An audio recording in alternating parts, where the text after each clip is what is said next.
The scariest monsters don't always arrive with fangs, claws, or glowing eyes. Sometimes they're quiet men in small towns. Sometimes they're strangers with charming smiles. Sometimes they're drifters, neighbors, loners, suspects, confessors, or shadows moving through the edge of a city before disappearing forever. I'm Enrique Couto, and tonight we're going to open up a special collection of real-life horror stories from Terrifying and True, all about killers who became legends, predators who hid in plain sight, and crimes that left behind more questions than answers. In Sacramento, Richard Chase became known as a vampire, driven by delusion in a series of unspeakable crimes. In Florida, Charlie Brandt's ordinary life concealed a hidden history of violence. On national television, Rodney Alcala smiled for the cameras while carrying the secret of a serial predator. Across America, Henry Lee Lucas confessed to murder after murder until the truth became almost impossible to separate from the lie. In Oklahoma City, a butcher stalked the dark corners of true crime history. In New Orleans, the Axeman turned murder into panic, rumor, and folklore. In Texarkana, a masked attacker becomes the Phantom Killer, vanishing into one of America's most chilling, unsolved mysteries. And in Wisconsin, a quiet farmhouse revealed the nightmare world of Ed Gein, the unassuming butcher of Plainfield. All these stories are terrifying and true, and we present a brand new episode of Terrifying and True right here on the Weekly Spooky feed every Monday, so make sure you're subscribed. Now, let's get started with Richard Chase, the Vampire of Sacramento. In the late 1970s, Sacramento, California, was stalked by a nightmare made flesh. A string of grisly murders marked by blood draining, cannibalism, and necrophilia gripped the community with terror. The perpetrator was Richard Trenton Chase, a 27-year-old schizophrenic whose delusions drove him to slaughter 6 victims in the span of a month. Dubbed the Vampire of Sacramento for his obsession with drinking blood, Chase's brief reign of terror ended just before Halloween, 1978, but the horror he unleashed was eternal. What follows is the nightmarish true story of Richard Chase, from the early warning signs of his madness to the lasting legacy of his crimes. Richard Chase did not become a monster overnight. The warning signs were visible from early on. Born May 23, 1950, he endured a troubled childhood with abusive, disciplinarian parents. By the age of 10, Chase displayed the infamous McDonald triad of behaviors: persistent bedwetting, fascination with fire setting, and cruelty to animals, often considered red flags for future violence. Indeed, young Chase was known to torture and kill cats and other small animals, even drinking the blood of a bird at least once. Such acts, combined with a violent home environment, hinted at the fatal madness growing inside him. As a teenager in the 1960s, Chase descended into heavy drug use, LSD, marijuana, and alcohol, which only worsened his mental instability. He struggled socially and sexually, Chase was unable to maintain an erection with girlfriends, and a psychiatrist suggested his impotence stemmed from deep psychological issues as well as bottled anger. Increasingly erratic, Chase moved out at 18 years old and bounced between roommates, who were all alarmed by his bizarre behavior. He would wander the apartment naked and remain constantly high until his roommates, terrified, fled rather than live with him. Chase's paranoia also intensified. He became convinced something was physically wrong with him. He believed his cranial bones were shifting under his scalp and even shaved his head in order to watch them move.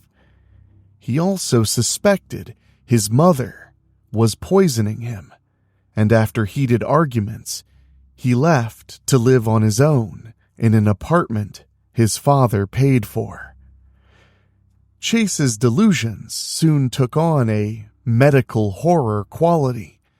In his early 20s, he developed extreme hypochondria, complaining that his heart had stopped beating or that someone had stolen his pulmonary artery, and holding oranges to his head in the belief that vitamin C could be absorbed directly to his brain. He fixated on his blood and organs. Chase was convinced he wasn't producing enough blood and that his heart was shrinking. Desperate and delusional, he began killing and eating animals in a twisted attempt at a sort of self-medication. Living alone, Chase would capture rabbits, cats, even dogs, gutting them and blending their entrails with Coca-Cola to drink. He truly believed that by ingesting these creatures, he could prevent his heart from shrinking further and stop his blood from turning to powder.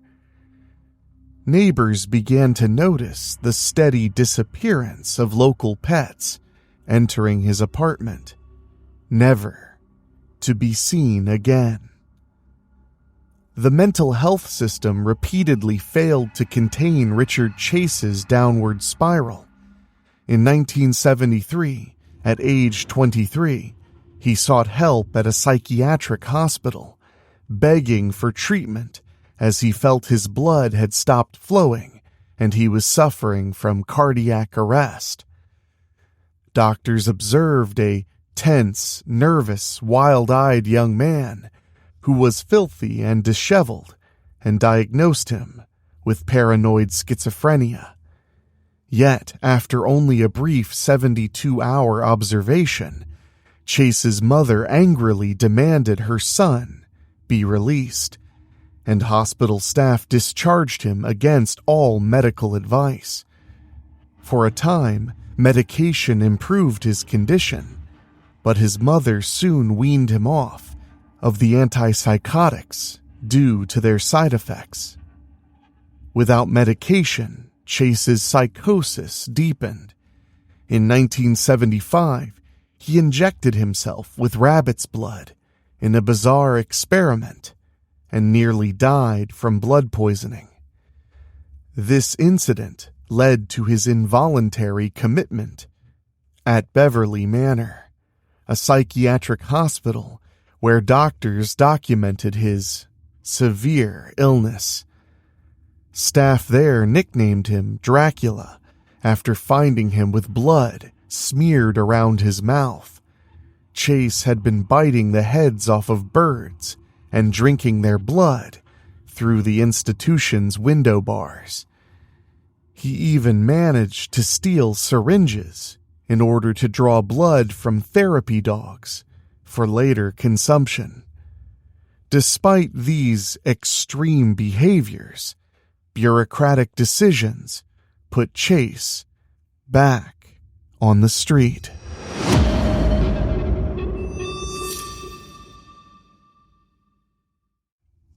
After a year of treatment with psychotropic drugs, in 1976, officials deemed him no longer a danger and released him into his mother's custody. Hospital staff strongly protested, insisting that Chase was still gravely ill and dangerous. But their warnings went unheeded. Almost immediately, his mother stopped his medication and allowed him to live alone again. Chase's psychosis and blood fixation roared back with a vengeance. He continued torturing and killing animals, purchasing puppies only to strangle or mutilate them for blood and raw organs. On one occasion, Chase's mother walked in on him, tearing open the belly of a dead cat and smearing its blood over his face and body. A ghastly scene, yet she never reported this incident to authorities. Over the summer of 1977, Chase's behavior grew more unhinged and brazen. In August of that year, police in rural Nevada found him naked, covered in blood, and carrying a bucket with a bloody liver inside. He had driven to the area, and witnesses said he had a puppy with him earlier. The dog was never found. Chase told the officers a far-fetched tale. He claimed the blood was his own, leaking out of him, and he had no idea what happened to the animal. The blood turned out to be from a cow, and with no evidence of a crime, authorities inexplicably let Chase go. It was yet another missed opportunity to stop the unfolding tragedy. Chase returned to Sacramento, arms and mind full of bloodlust, ready to make the escalation from animals to humans.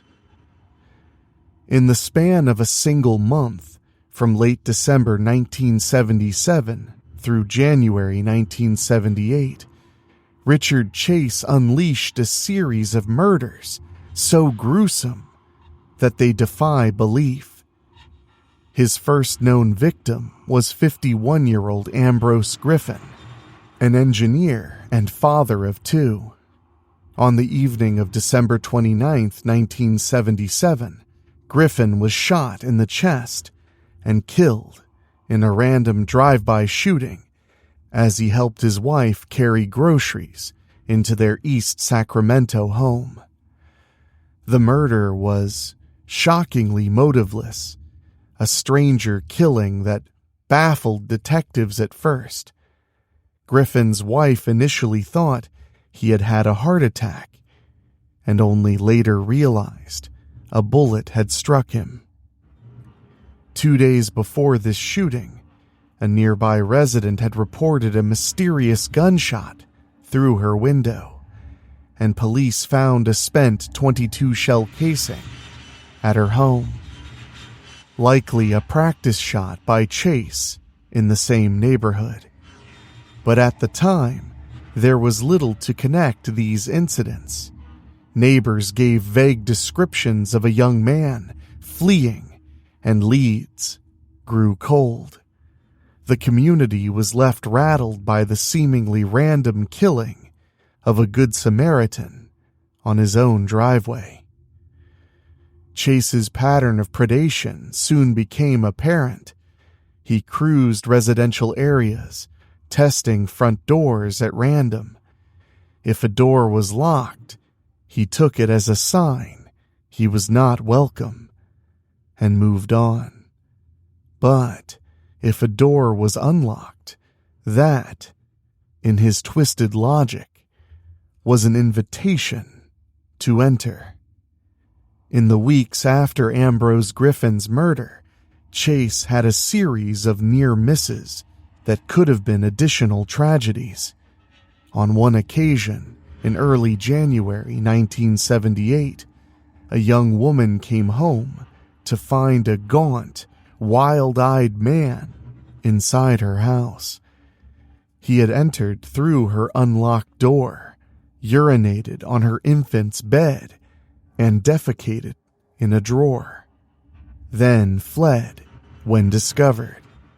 It was later confirmed this prowler was Chase, indulging in disturbing acts of home invasion without yet committing murder.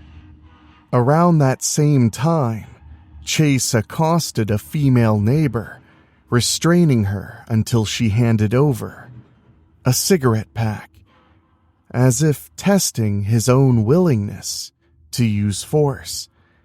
Each incident was a prelude to the carnage to come. Chase was escalating, growing bolder and more violent as his fantasies demanded more than just the blood of animals. On January 23, 1978, Richard Chase struck in horrifying fashion. He targeted Teresa Wallen, a 22-year-old 3 months pregnant homemaker in a quiet suburban neighborhood. That afternoon, Terry Wallen was taking out the garbage when Chase walked up to her doorstep and found the door unlocked. He pulled out a .22 caliber pistol, the same used on Griffin, and shot the young woman 3 times. One bullet hit her hand, a defensive wound, one her jaw, and a final shot to her temple that knocked her to the floor. Chase then followed her inside and proceeded to commit acts of almost unspeakable depravity.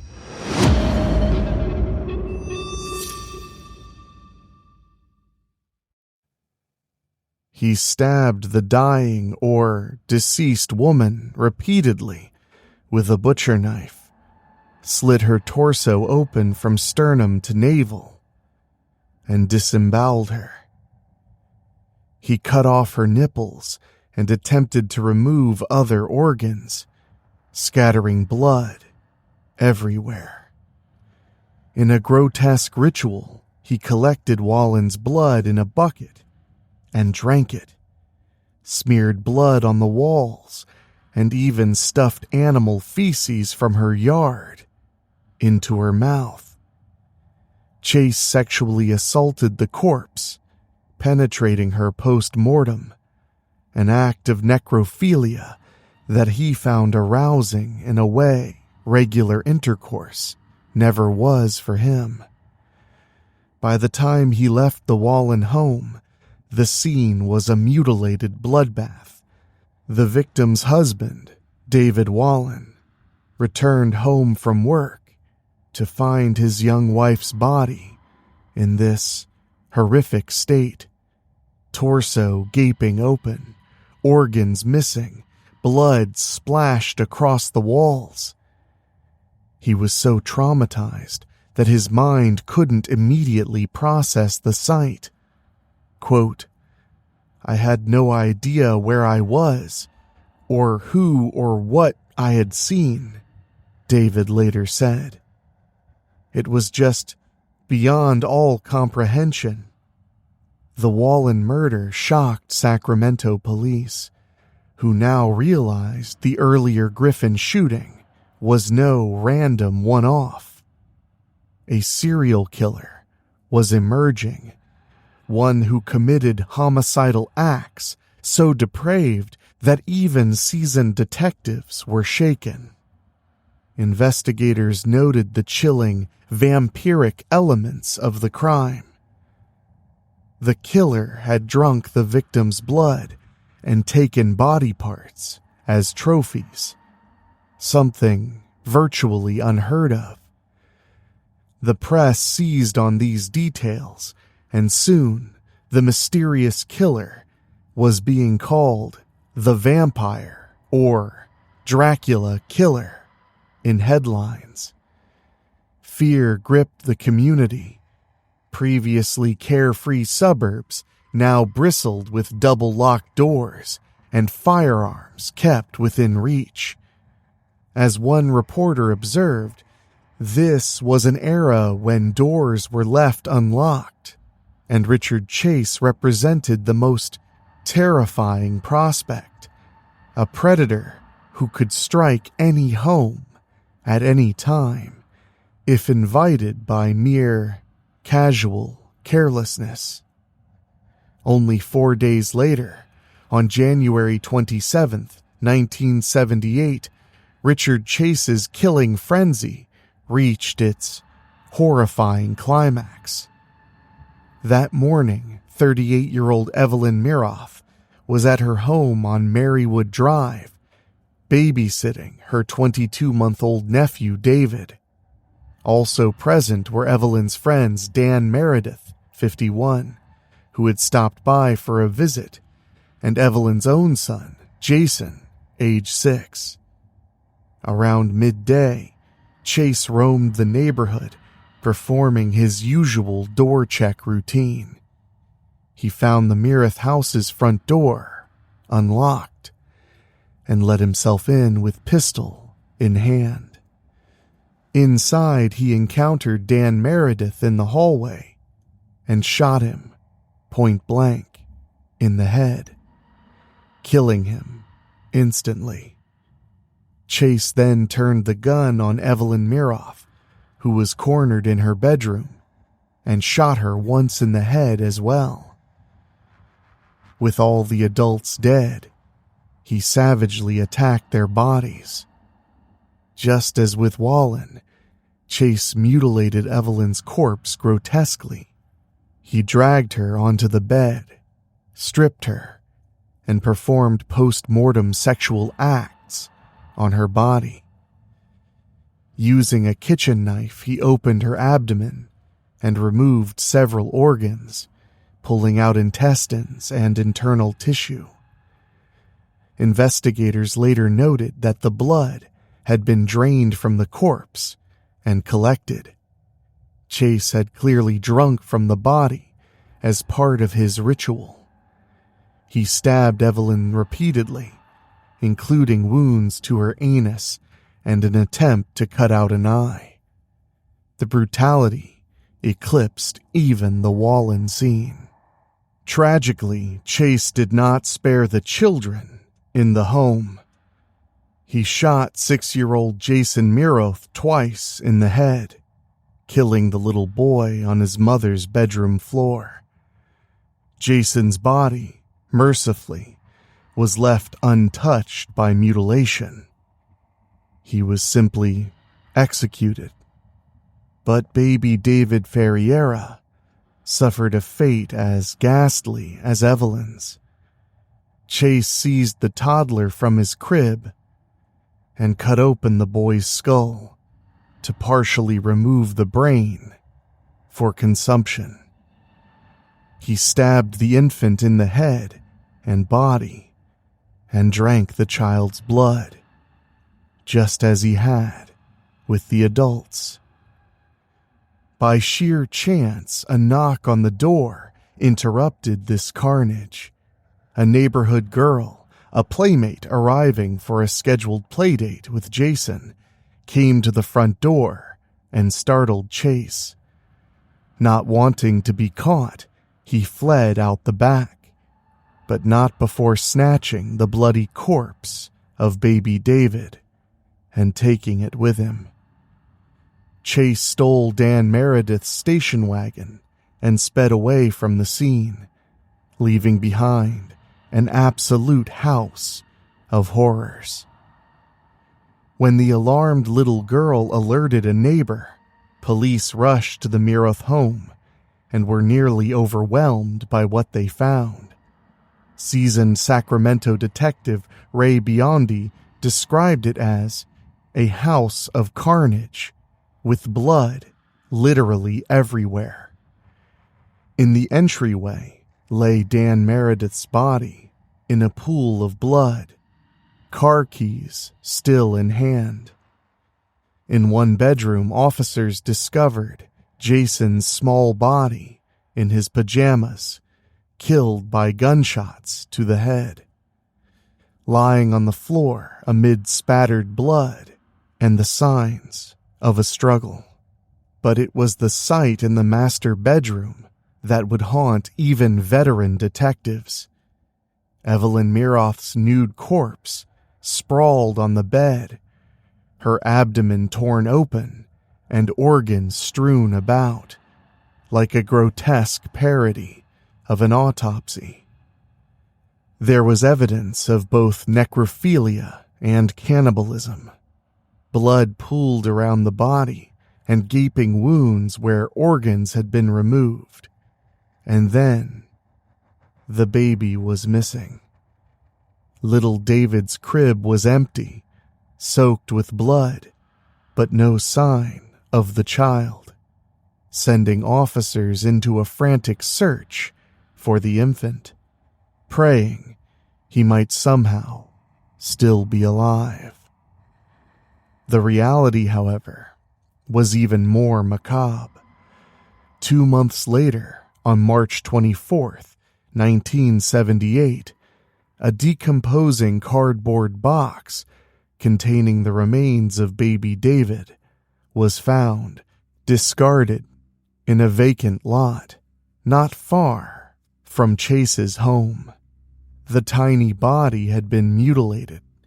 A portion of the brain, some body parts, and blood were evidence in Chase's refrigerator, confirming that the killer had taken the infant's remains with him to consume at his leisure. At this point, the full scope of the monster was clear. In just 4 weeks, Richard Chase had massacred 6 people, men, women, and children, increasing the brutality with absolutely no discernible motive beyond bloodlust.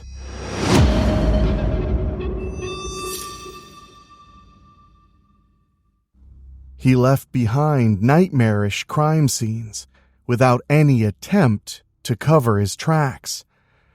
Police found perfect handprints and shoe prints in the victim's blood at the Wallen and Miroth homes. It was as if Chase wanted the world to see his work. The community was petrified. A psychopath was on the loose, so said the newspapers, and anyone could be the next target. The random nature of Chase's home invasions, determined only by an unlocked door, meant everyone was vulnerable. As Halloween 1978 approached, vampire costumes and spooky decor took on a new, painful meaning for Sacramento residents. The usual autumn fears of ghosts and goblins were replaced by the lingering trauma of a real-life vampire who had stalked their streets in plain clothes.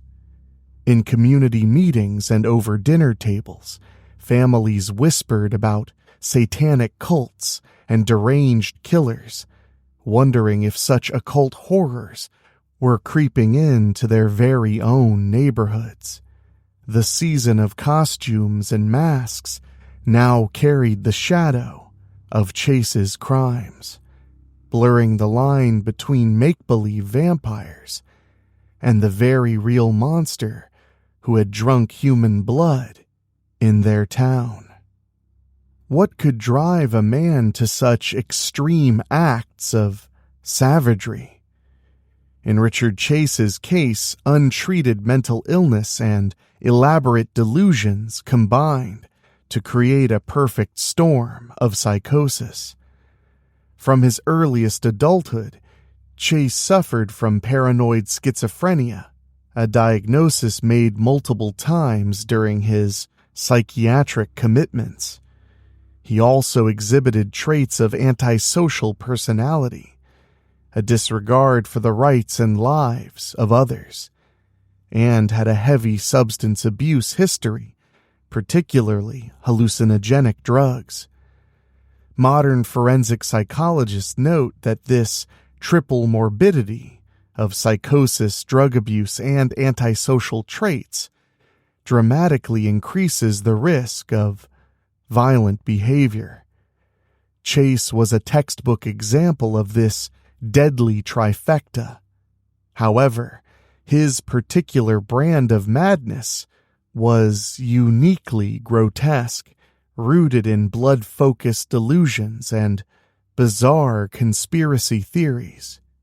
Chase truly believed his own blood was vanishing, that he was dying from the inside out.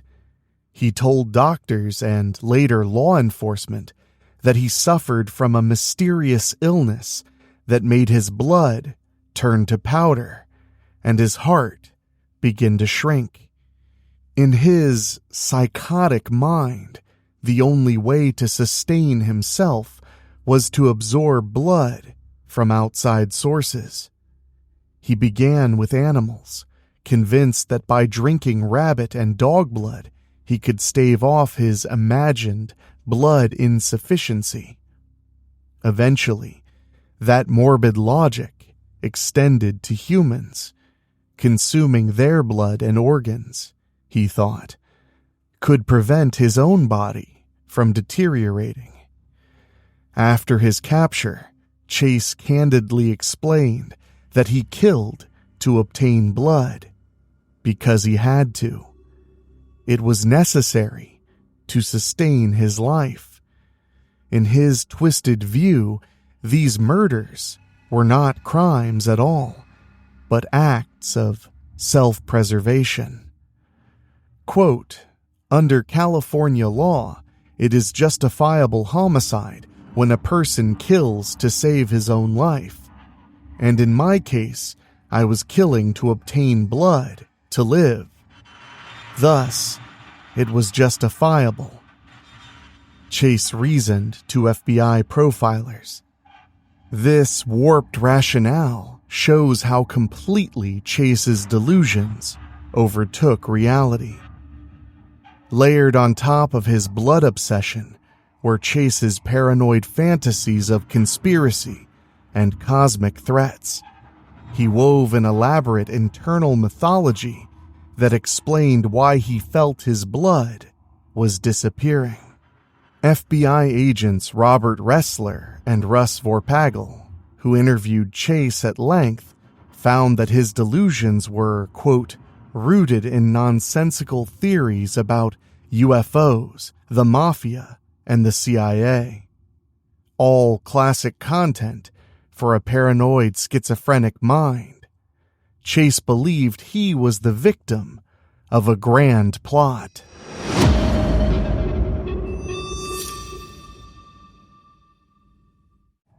He believed evil forces were poisoning him and stealing his blood. In particular, he fixated on the idea of Nazi extraterrestrials. He spoke of Nazi UFOs that emitted poison or death rays, which caused his blood to decay. He was equally terrified of imaginary Nazis and aliens working in tandem to kill him. In one jailhouse conversation, he implored Agent Ressler to help stop the Nazi UFO conspiracy. Chase asked for a radar gun so that he could capture the Nazi spaceships he believed were hovering invisibly, holding them responsible for the murders he committed. He also rambled about how prison officials were in league with the Nazis. He even handed Ressler a wadded-up blob of macaroni and cheese from his pocket, claiming he hadn't eaten it because the Nazis had poisoned it. These delusions were typical of a paranoid psychotic personality, the FBI later noted. Grandiose, bizarre, and utterly disconnected from reality. Chase's psychosis had a clear impact on how he selected victims and committed crimes. One of the eeriest insights from his interviews was his explanation that, quote, if the door was locked, that means you're not welcome. In his fractured logic, a locked door signified that he might be repelled or harmed by whatever malevolent forces he imagined. An unlocked door was a sign he could proceed safely. This is why every one of his victims' homes had an unlocked door, a quirk that baffled investigators until Chase provided the answer. It was as if some dark vampire folklore played out in his mind, recalling the legend that a vampire cannot enter a home without an invitation.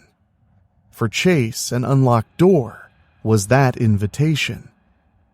It's chilling to think how close other households came to tragedy simply by the luck of a locked latch.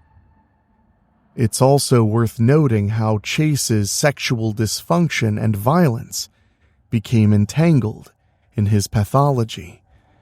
He was impotent in normal sexual relationships, which caused him great frustration in youth. Yet, at his crime scenes, investigators found evidence that Chase became sexually aroused by death itself. The autopsies of his female victims showed signs of post-mortem rape and sexual mutilation. In Evelyn Miroth's case, semen was found inside her corpse, including anal injury, indicating Chase was able to perform sexually with a dead victim. This suggests that the only outlet for his sexual impulses was through acts of extreme violence and necrophilia. In the twisted theater of his mind, blood, murder, and sexual release were fused. He literally could only achieve an erection amid gore and death, a fact that cements just how profoundly disturbed his psyche was. Chase's psychology was a perfect horror. He saw himself as a persecuted victim, even as he preyed on innocent people.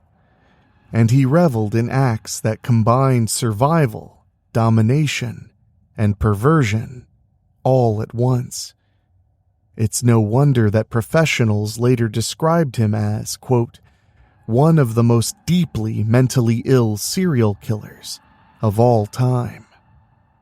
Chase's final murders occurred in late January of 1978, but the specter of the vampire of Sacramento loomed large later that year as Halloween approached. Normally, autumn in America brings playful frights, children dressed as vampires, ghosts, and devils, and households carving jack-o'-lanterns. But the Chase case had blurred the line between Halloween fantasy and reality. When October 1978 rolled in, Sacramento was barely beginning to recover from the horror. The newspaper had spent months detailing Chase's gory deeds in court coverage, and the nickname Vampire Killer was indelibly stamped in the public's imagination. Parents who might otherwise hang cardboard vampire decorations in windows now shuddered at the thought, knowing a real vampire had stalked their streets. The usual fun of spooky season was tainted by the lingering question, what if real monsters are out there among us? In the late 1970s, Americans were growing anxious about a perceived rise in satanic or ritualistic crime and the dangers of the severely mentally ill. Just a few years earlier, the nation had been shocked by Charles Manson's cult murders and the occult claims surrounding the Son of Sam shootings. Chase's crime poured fuel on that fire, coming at a time when the public was primed to see signs of the devil in violent crime. Here was a killer who drank blood and violated corpses, behavior straight out of a truly dark horror movie or demonic folklore, operating in a nice, normal suburb. It was easy for imaginations to run wild. Rumors swirled about Satanism and black magic in connection with the case, though in truth, Chase's demons were all in his mind. Community meetings on crime and safety suddenly included talk of mental health reform and even the supernatural. In Sacramento, some residents started drawing connections between Halloween's iconography and the grim reality they just experienced. Was it harmless for children to dress up as vampires and monsters when a real vampire had butchered a family next door? Such was the level of public fear and confusion that Chase wrought. The timing of Chase's capture, late January, meant that by the time the Halloween season neared, the trial was underway, and all of the gruesome details were spilling into headlines daily. As prosecutors presented evidence of blood-soaked blenders and cannibalized remains, the media coverage ensured that Chase's atrocities stayed in the public consciousness for months.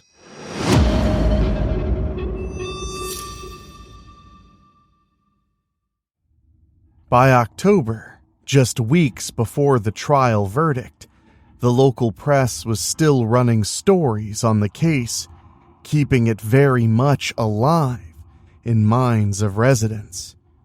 The infamous monikers, Vampire of Sacramento, Dracula Killer, were repeated over and over, a constant reminder that true evil had visited their community. One can imagine parents steering their kids away from vampire costumes that Halloween, or recoiling at plastic fangs and fake blood used as decor. The usual haunted house attractions suddenly felt trivial compared to the house of real horrors left behind by Chase.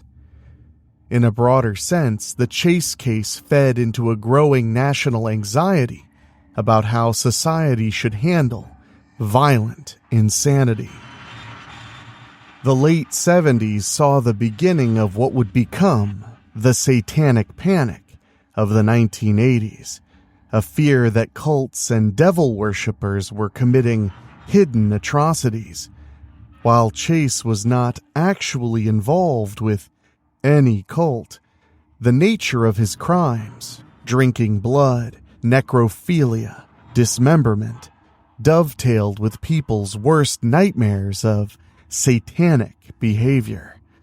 Simultaneously, America was questioning its policies on the mentally ill, as deinstitutionalization in the 1970s had released many psychiatric patients into communities without adequate support. Stories like Chase's, a diagnosed madman slipping through the cracks and committing unspeakable crimes, made headlines and prompted public outcry. As Halloween arrived, editorial pages debated, is this horror the price of failing our mental health system? Neighbors handed out candy with one eye nervously looking over their shoulders, wondering if there could be another Richard Chase out there. The season of make-believe ghouls was clouded by the memory of a real ghoul who had lived among them, and it made that Halloween one of the most uneasy Sacramento had ever seen. From the moment the details of Chase's murders became public, the media seized on the sensational nature of his crimes, and a wave of public panic ensued. Local newspapers and TV news stations provided wall-to-wall coverage of the case, often emphasizing the most gruesome aspects to an already frightened audience. It was the press that immortalized Chase with his dramatic nicknames, the Vampire of Sacramento and the Dracula Killer. Almost immediately after the Wallen murder came to light with its vampiric overtones, headlines invoked those monikers. This branding of Chase as a literal vampire, a creature from horror lore, had a twofold effect. On one hand, it captured the imagination in a morbid way, ensuring the story spread far and wide. On the other hand, it arguably heightened public fear to a frenzy. Chase was no longer just a man. He was a monster, maybe even a supernatural one, in the eyes of an increasingly anxious public. Sacramento residents who followed the news began to view the once safe city through a lens of dread. The media reported how the killer broke into homes in broad daylight and committed acts of cannibalism and necrophilia, often in lurid detail, though, notably, some outlets like Oxygen, decades later, felt the need to withhold many details due to their graphic nature. People absorbed these reports with horror. Gun shops saw a rise in sales as citizens armed themselves, and hardware stores ran low on locks and deadbolts as nearly everyone began fortifying their home at night. One contemporary account noted that during the month of Chase's spree, quote, local news buzzed with reports of an unknown individual committing brutal murders, leaving detectives puzzled, which only fed the atmosphere of alarm and confusion. The fact that police seemed stumped, since the killer had no clear pattern, beyond extreme savagery. That made it all the more terrifying. In the media narrative, Richard Chase was overwhelmingly portrayed as an inhuman fiend. The vampire label did more than reference just his blood drinking. It painted him as something almost otherworldly, a figure of pure nightmare fuel. Journalists often compared crime scene details to horror movies or gothic novels, reinforcing the notion that this case was beyond the pale. At times, Chase was also called an apparent psychopath and deranged killer in reports, language that, while not inaccurate, further dehumanized him in the public eye. There was relatively little focus in initial reporting on his schizophrenia diagnosis or the failures of the system. Those discussions came later, during the trial and in retrospectives. Instead, early media coverage leaned into the sensational and the scary, effectively turning Chase into a local boogeyman. This framing had consequences. Many in the public viewed mentally ill individuals with increased suspicion, unable to separate Chase's sickness from his evil deeds.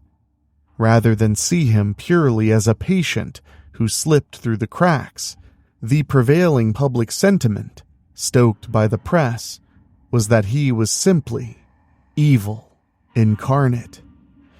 Any nuance about his psychiatric history was often lost under headlines like Vampire Killer's House of Blood. However, once Chase was captured and the story shifted to the courtroom, some media did begin to explore how someone so disturbed had been released from hospitals. Articles appeared questioning the role of Chase's family and doctors, and whether more should have been done when he began to exhibit clear red flags, such as his blood-soaked incident in Nevada, or his institutional nickname Dracula, which in hindsight seemed ominously apt. Still, these analyses were often drowned out by the more visceral, gripping trial coverage. Importantly, the timing of Chase's crimes in 1977 and 78 put him among a notorious roster of California serial killers dominating headlines.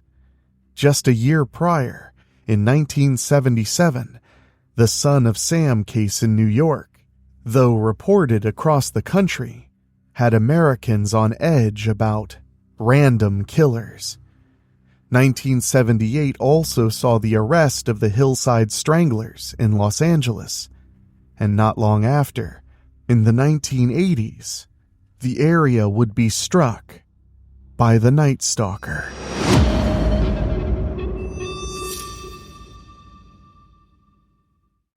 The media lumped Chase into this pantheon of monsters, sometimes comparing their body counts or brutality. One content analysis noted that Chase was depicted as much more heinous and ravenous than many other killers, thanks in part to the vampire nickname and the ghastly particulars of his deeds. In truth, Chase's victim count, 6, was lower than that of several serial killers like Ted Bundy or John Gacy. But the sheer brutality of each murder, the evisceration, the blood drinking, made him far more terrifying in the public mind. The press played this up relentlessly, and Sacramentans responded accordingly, with panic. Oral histories from Sacramento residents recall that people stopped going out at night if they didn't have to, and neighborhood watch groups sprang up in the immediate aftermath. For weeks, rumors circulated. Every transient or oddball in the city suddenly drew suspicion as a possible second vampire. In short, the media's depiction of Chase as a virtually inhuman creature helped create a climate of fear where nobody felt safe. Richard Chase was finally brought to justice through a combination of astute profiling, a lucky encounter, and solid police work. In the wake of the mass murder at the Meredith home, the FBI's Behavioral Science Unit was called in due to the unprecedented savagery of the crimes. Veteran profilers Robert Ressler, credited with popularizing the term serial killer, and Ross Vorpagel analyzed the crime scenes and put together a remarkably accurate offender profile. They predicted the killer would be a young white male in his mid-20s, thin and malnourished, likely a loner with a history of mental illness and drug use, living alone in disorganized squalor within a mile of the crime scene. They even suggested he might not have a driver's license or car, given the disarray of his life, and that he may attempt to continue killing, given his lack of planning and impulse for blood. This profile was dead on. It was essentially a portrait of Chase himself. Meanwhile, witnesses and tips were starting to surface. Several people had seen a tall, skinny, disheveled man in an orange parka lurking around the victim's neighborhood around the time of the murders. Police released a sketch based on these sightings. One person who saw it was Nancy Holden, a young woman who had gone to high school with Richard Chase. Astonishingly, Nancy had run into Chase at a shopping center just days before the Meredith murders. At the time, she found the encounter deeply unsettling. Chase, whom she barely recognized, had approached her in his grubby orange jacket and asked bizarre questions, like whether she had been on a motorcycle when her former boyfriend was killed in an accident. Nancy left the interaction feeling that something was very wrong with him. When she later heard about the police search for a suspect in a parka, she immediately suspected Rick Chase. In a courageous move, she contacted authorities and told them about her strange meeting with Chase, emphasizing that he matched the description and had a history of disturbed behavior. This tip was the break investigators needed. A background check on Richard Trenton Chase revealed that he owned a .22 caliber handgun and had a record of psychiatric problems. He also lived roughly 1 mile from the major crime scenes, exactly as the FBI profile predicted. On January 27, 1978, the very same day as the Mirath murders, police raced to Chase's address, an apartment not far from the carnage he'd just left. When they knocked on his door, Chase refused to open it. He was inside, likely in the process of hiding or destroying evidence. The officers, aware that he was likely armed and extremely dangerous, devised a quick ruse.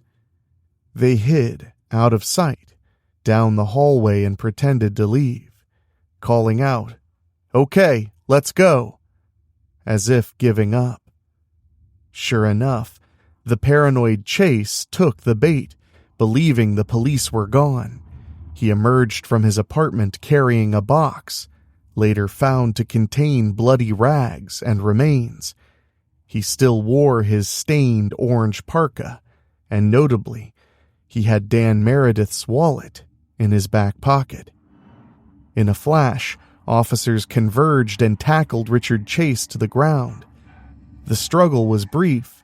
The thin, sickly 27-year-old was no match for multiple police officers, and he was taken into custody right there in the dingy apartment hallway.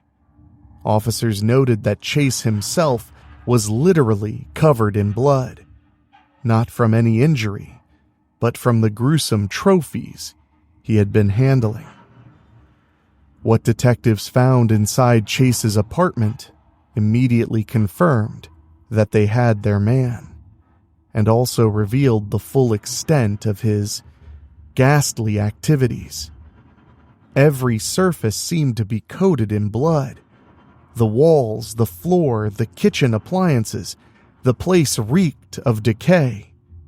Investigators discovered a blood-soaked blender on the counter, the same blender he had used to puree animal entrails, now being used for human organs, as well as several pet collars with no pets in sight.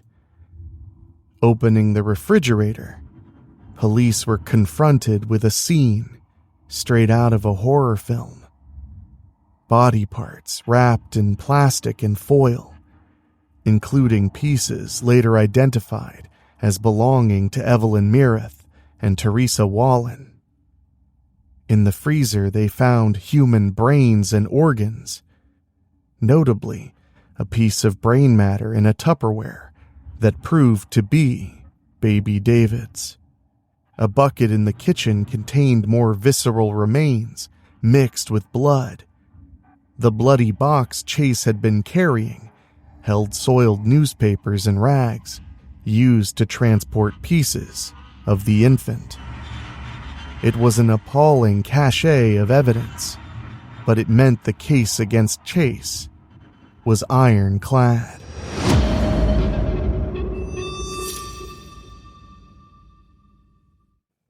Chase was swiftly charged with 6 counts of murder, and the case moved to trial in 1979.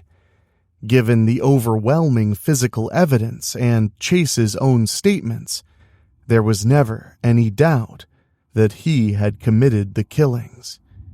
His own attorneys conceded as much. The primary question was his sanity and degree of culpability. The defense's strategy was to avoid the death penalty by portraying Chase as a severely mentally ill man who was not fully in control of his actions. They argued for a verdict of second-degree murder or manslaughter due to diminished capacity, which would have meant a life sentence in a psychiatric facility rather than execution. Indeed, Chase's history of schizophrenia and the utter irrationality of his crimes provided a strong basis for an insanity plea. 2 court-appointed psychiatrists examined him and, somewhat surprisingly, declared that Chase was competent to stand trial. He understood the charges and could assist in his defense despite his delusions. This meant the trial would proceed in a typical fashion, with the jury tasked to decide if he was legally sane at the time of his crimes. The trial of Richard Chase in early 1979 was highly publicized and intensely followed by the local community. In the courtroom, the thin, sallow defendant cut a markedly unimposing figure, a far cry from the mythical vampire of headlines. He often sat quietly, occasionally twitching or whispering to himself, but largely appearing detached. Prosecutors presented the grisly evidence in full: graphic photos of the crime scenes, the blender and tools from his apartment, and medical testimony about the mutilations. The jurors and the crowded gallery listened in horror as forensic experts described how Chase had opened skulls and abdomens to extract blood and organs. Family members of victims gave tearful testimonies.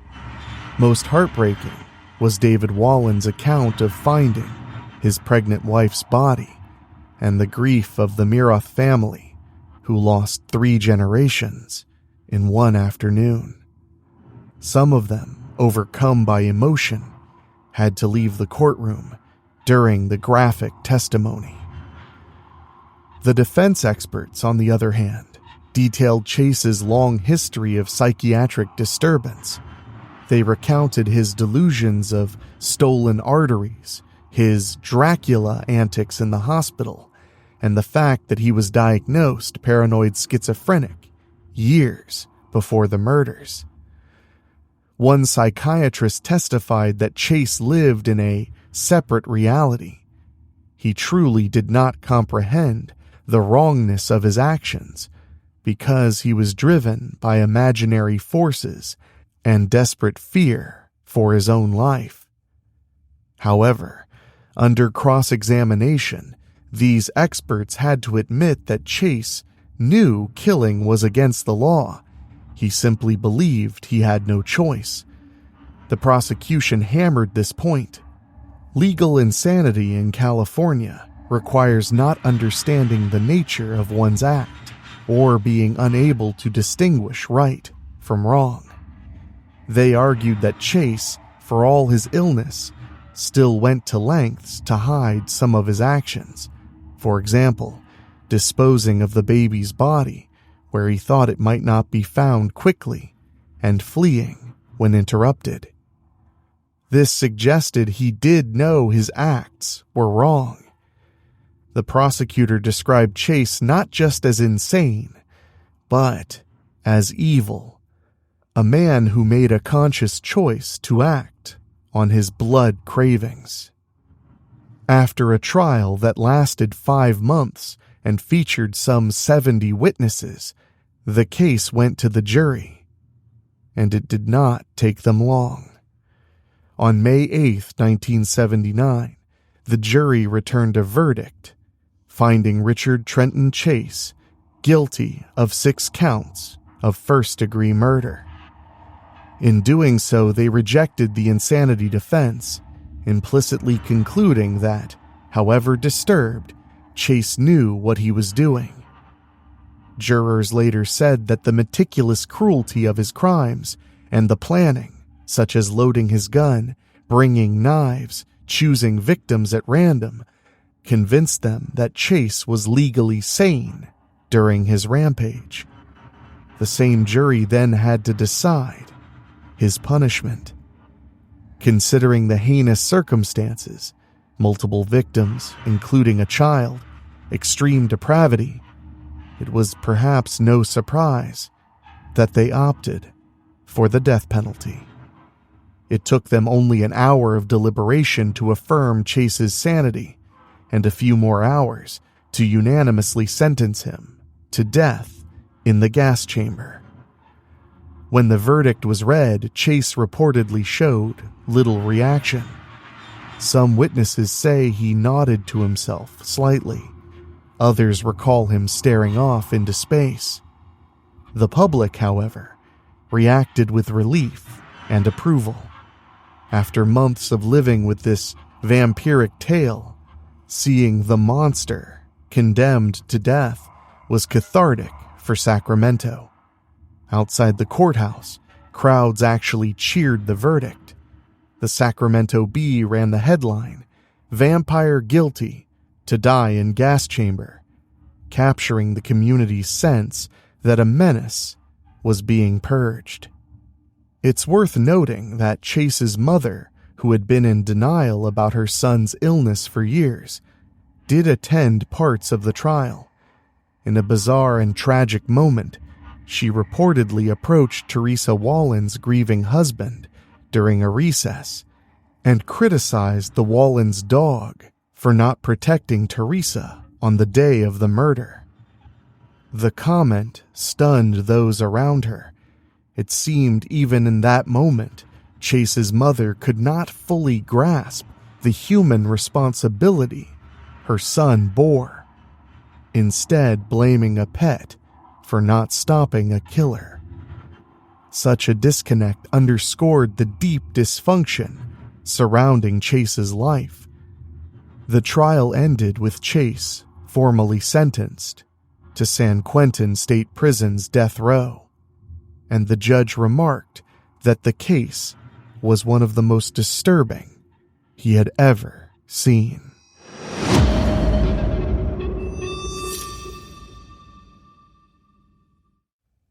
Richard Chase spent the remainder of his short life on death row at San Quentin, but his story did not end quietly.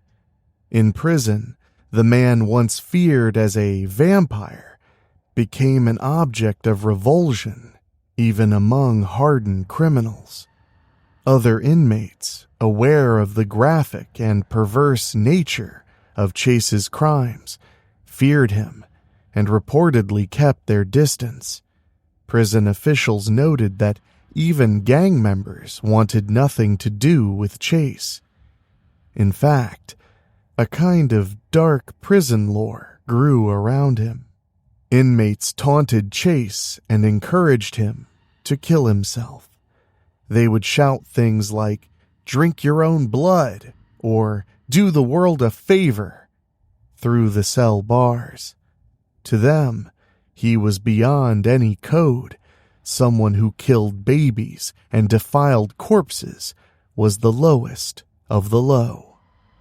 Chase's mental state, unsurprisingly, did not improve in incarceration. If anything, removed from any treatment and isolated in a cell, his delusions continued to fester. 2 FBI agents, Ressler and another profiler, visited Chase on death row as part of their research into serial killers. These interviews with Chase became an important case study in the minds of criminal profilers. Chase spoke freely about his theories. He reiterated that he had to kill to stave off the Nazis and aliens plotting against him. He rambled about needing a radar gun to track the UFOs that the Nazis had, which were beaming signals into his head. Ressler recounted in his book, Whoever Fights Monsters, the incident we described earlier involving a pile of macaroni and cheese in Chase's pocket, which he had been hoarding in order to have it tested because he believed prison officials were poisoning his meals on the Nazis' orders. It was an unprecedented glimpse into the mind of a disorganized, paranoid serial killer, and these conversations have since been used to train law enforcement on criminal psychology. In the later years, the FBI would cite the Chase case when teaching how a disorganized killer, one driven by internal psychosis rather than careful planning, behaves. Unlike methodical killers, Chase left chaotic crime scenes, struck at random, and had no clear objective besides satisfying delusional impulses, making him a classic study in this category. Chase's legal appeals went nowhere. He had little basis to appeal, given he was clearly guilty and had been found sane by both jury and prior psychiatric evaluation. In the end, Richard Trenton Chase took matters into his own hands. On December 26, 1980, the day after Christmas, a guard doing morning rounds found Chase lying awkwardly in his cell, not breathing. The 30-year-old had died by suicide, a final act of control by the killer who loved control. He had been stockpiling his prescribed antidepressant pills for weeks, hiding them instead of taking them. That night he ingested a lethal dose of these hoarded pills.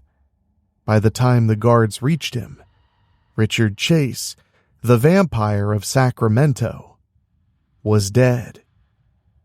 In a grim irony, the man who had so feared being poisoned had ultimately poisoned himself.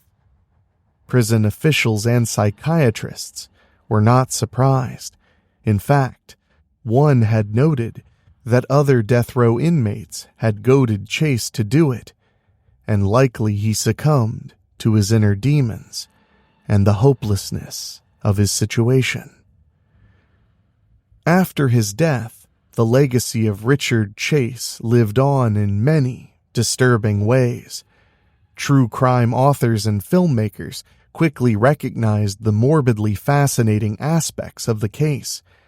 In 1987, director William Friedkin released the film Rampage, loosely based on Chase's story. The film explored the insanity defense and the moral questions of executing a mentally ill murderer, clearly drawing from the debates sparked by Chase's trial. Notably, Rampage even features a prosecutor character who changes stance on the death penalty after witnessing the fictionalized killer's atrocities, a scenario reminiscent of the real jurors who had no qualms sentencing Chase to death. Chase's crimes have been referenced in songs, novels, and numerous documentaries. He appeared as a case study in episodes of shows like Most Evil and was discussed in several true crime books. In legendary FBI profiler Robert Ressler's memoir, Whoever Fights Monsters, an entire chapter is devoted to Chase, including verbatim excerpts from their chilling prison talks. Ressler considered Chase an exemplar of the disorganized lust killer, someone driven by delusion and sexual violence, as opposed to calculated motive. For the field of forensic psychology, Chase's case became a cautionary tale about the importance of treating severe mental illness.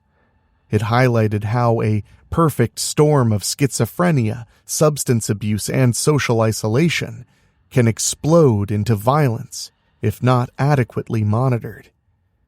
In academic literature, some have cited Chase when discussing the future of deinstitutionalization, noting that in the 1970s, many psychiatric patients were released without proper follow-up, sometimes with dire results.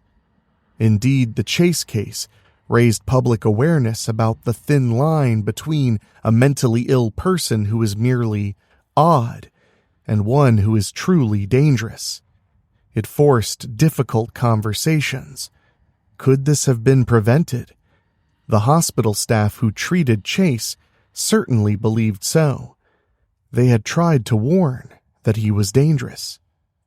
After the trial, lawmakers in California even referenced the case in calls to tighten gun laws.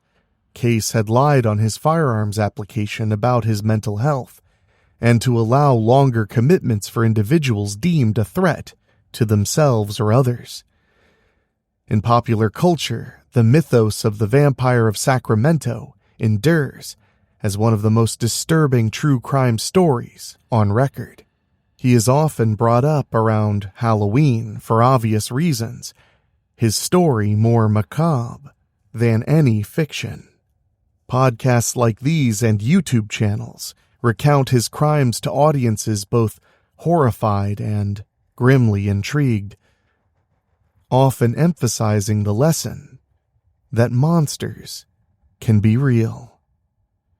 Generations of Sacramento residents have passed down the folklore.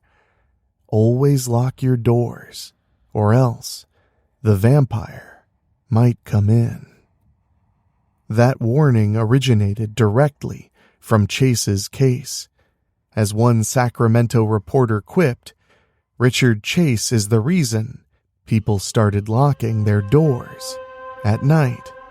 And so, when the Halloween decorations go up each year and plastic vampires leer with fanged grins, the tale of Richard Trenton Chase remains a uniquely cautionary tale. It reminds us that sometimes the truly scary monsters are not those from ancient legends, but ordinary men walking our neighborhood streets. The Vampire of Sacramento was flesh and blood, and that is perhaps the most chilling fact of all.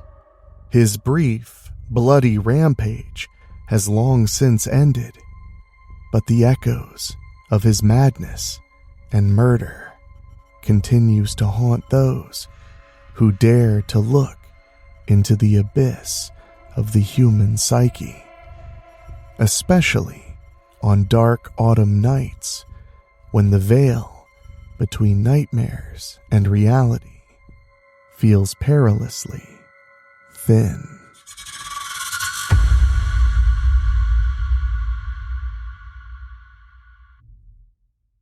The Crimes of Charlie Brandt.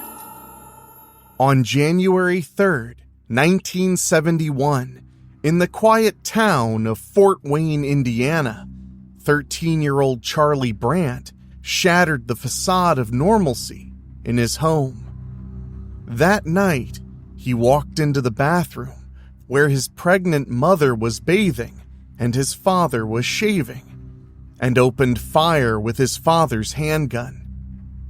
His father survived, but his mother and her unborn child were killed instantly. When the gun jammed as he turned it on his sister, Angela, she managed to calm him down and flee for help.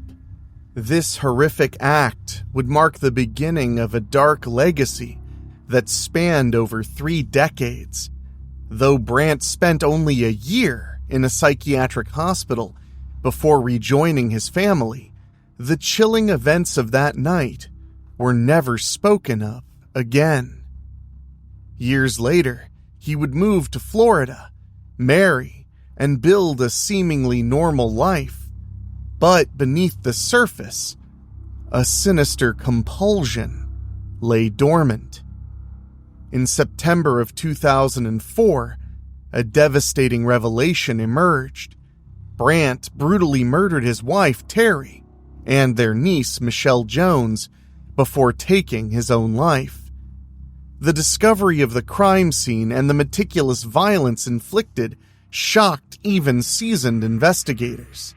Further digging into Brandt's life revealed a chilling possibility. He may have been linked to several unsolved murders across Florida, with a pattern of mutilation that hinted at a deeply disturbed killer hiding in plain sight. Charlie Brandt's story leaves a haunting question. How did a seemingly ordinary man commit such unfathomable acts? And how many lives might he have claimed in his dark and secretive life?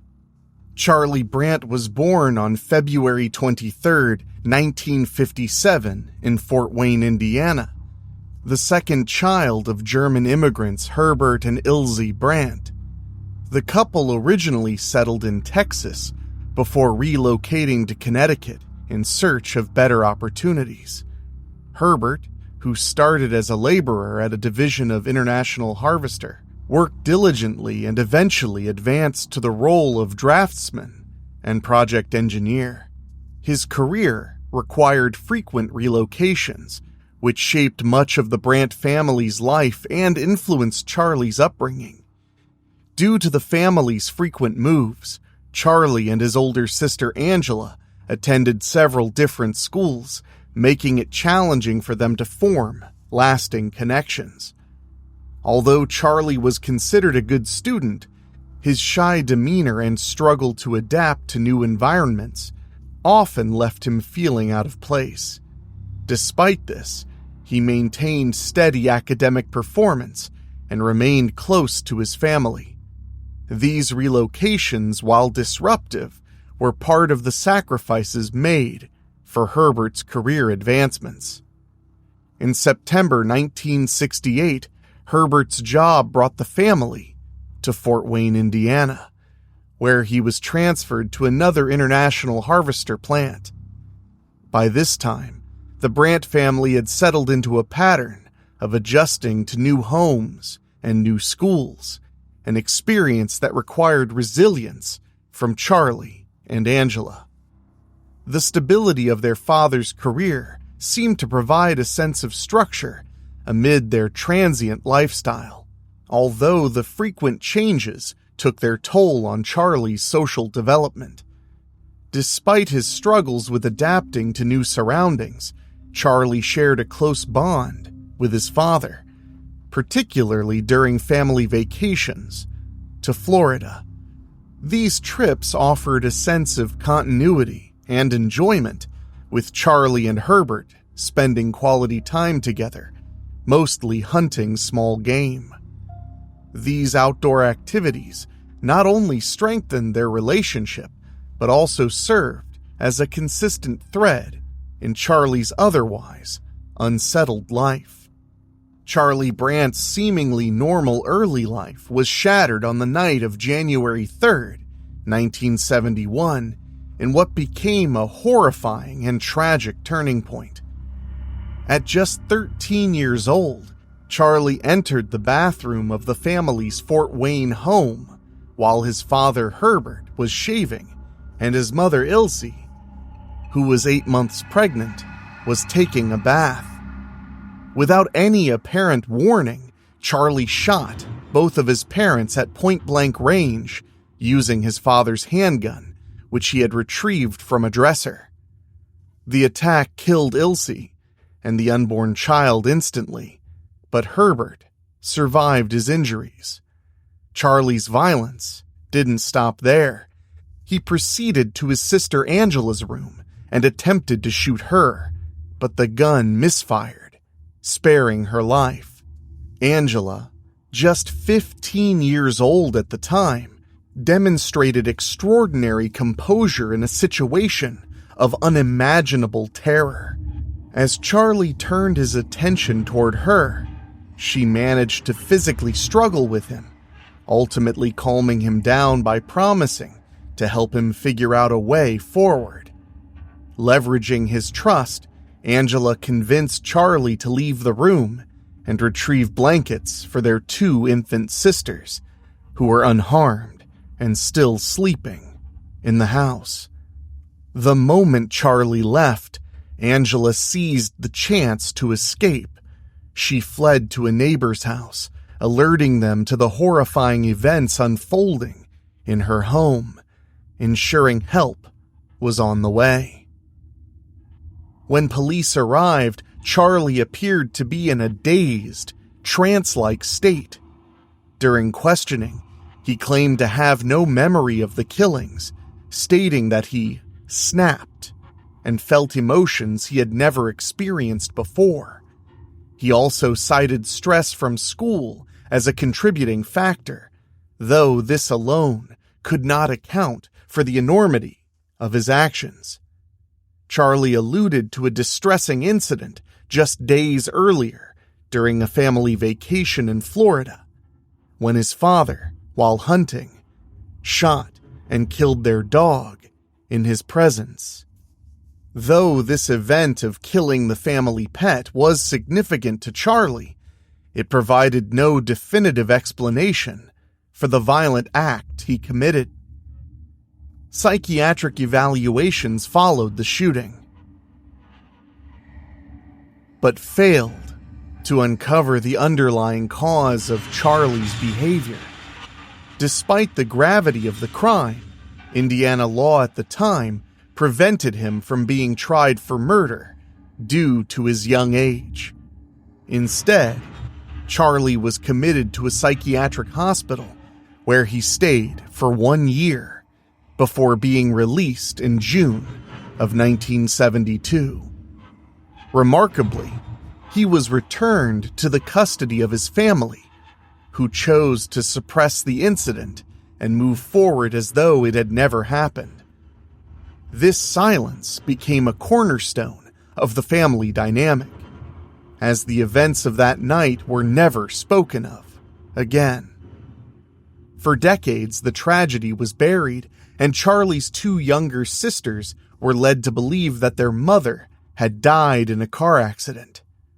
This carefully constructed facade shielded them from the truth, but left a deep undercurrent of unresolved trauma within the family.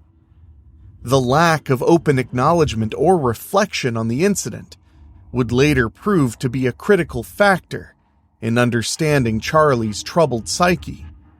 What seemed like a contained and forgotten episode from his youth would resurface years later in ways no one could have anticipated, marking the beginning of a chilling pattern of violence.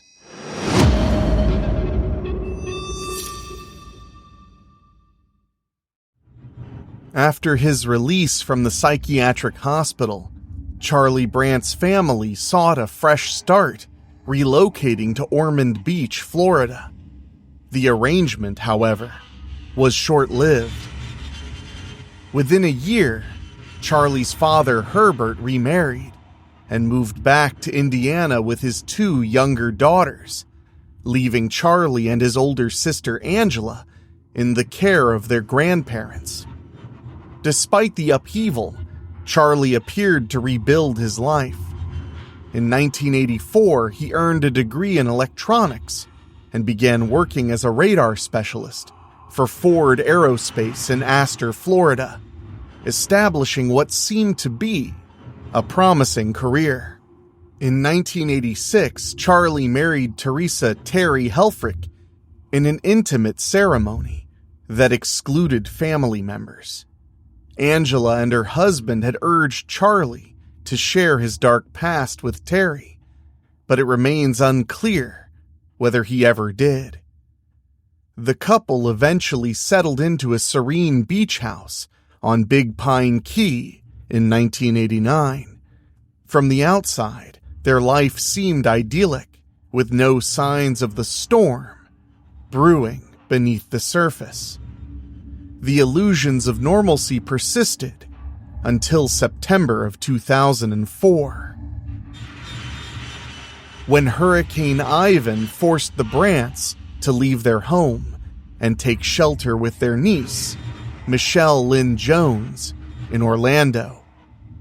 On September 2, 2004, the Brandts arrived at Michelle's home, where they were warmly welcomed. Initially, everything seemed fine, and Michelle kept her family and friends updated about her visitors. However, on the evening of September 13th, tensions flared after Charlie and Terry had a heated argument fueled by alcohol. Michelle called off plans with a friend, explaining that the couple was fighting Concern grew when no one heard from her in the days that followed. On September 15th, Michelle's friend, Debbie Knight, arrived at the house to check on her. Unable to enter through the locked front door, Knight went through the garage, where she found Charlie's body hanging from the rafters. He had hanged himself using bed sheets. Inside the home, police discovered a gruesome scene. Terry had been stabbed multiple times, while Michelle's body had been decapitated and disemboweled. Her organs had been removed, and her head was placed beside her mutilated body. Knives from Michelle's kitchen were identified as the murder weapons. Investigators searching Charlie's Big Pine Key home uncovered deeply unsettling evidence. His personal belongings included surgery-themed books, posters, and autopsy photos, along with frequent online searches for snuff films and websites featuring violent content against women. This discovery led law enforcement to suspect that Michelle's murder was not an isolated act. Their suspicions deepened when links emerged connecting Charlie to the unsolved 1989 murder of Sherry Parisho, a woman who lived near his home. Sherry Parisho's murder had remained a mystery for years.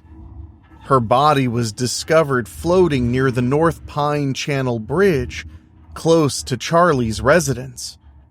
Her throat had been slashed, and her body was mutilated in ways eerily similar to Michelle's.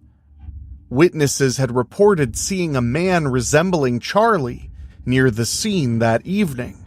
Additionally, Terry had previously confided to her brother-in-law that she suspected Charlie's involvement, noting that he had returned home that night with blood on his shirt, which he claimed came from cleaning fish.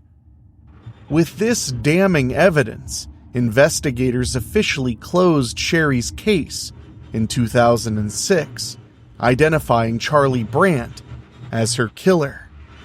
Further investigation into Charlie Brandt's case revealed potential links to multiple unsolved murders in Florida, some dating back to 1973. These connections gained attention during the inquiry into the 1989 murder of Sherry Parisho. While authorities were unable to conclusively tie Brandt to these crimes due to insufficient evidence, several cases bore chilling similarities to his known modus operandi. One such case was the 1978 disappearance of 12-year-old Carol Sullivan in Volusia County. Abducted from a school bus stop, her skull was later discovered in a bucket. Although Brandt lived nearby at the time, no direct evidence connected him to her murder. Another case of interest was the brutal killing of Lisa Saunders in Big Pine Key in December of 1988. Saunders had been beaten, stabbed, and dragged from her car before her body was found. Disturbingly, her heart was missing when her remains were discovered, though investigators could not determine whether it was removed by her killer or scavenged by animals. This case occurred less than a year before the murder of Sherry Parisho, and the violent nature of the crime aligned with Brandt's known pattern. A third case that raised suspicions involved Darlene Toller, whose decapitated and heartless body was found wrapped in plastic along a highway.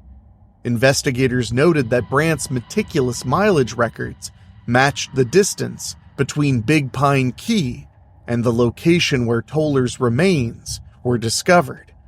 Although this evidence was circumstantial, the parallels to his other crimes were compelling enough to warrant scrutiny. These cases, while unresolved, painted a grim picture of Brandt's possible involvement in a broader pattern of violence across Florida. Charlie Brandt was ultimately classified as an American serial killer, with confirmed murders of at least 4 women, 1 in Indiana and 3 in Florida. His killing spree, which spanned over 3 decades, began on January 3, 1971, and ended with the double homicide of his wife and niece on September 13, 2004. Brandt's ability to evade suspicion for so long has been attributed to his calculated behavior, lack of direct evidence, and the shocking trust he maintained among those closest to him. Despite the investigations, many questions remain unanswered about the true extent of Brandt's crimes.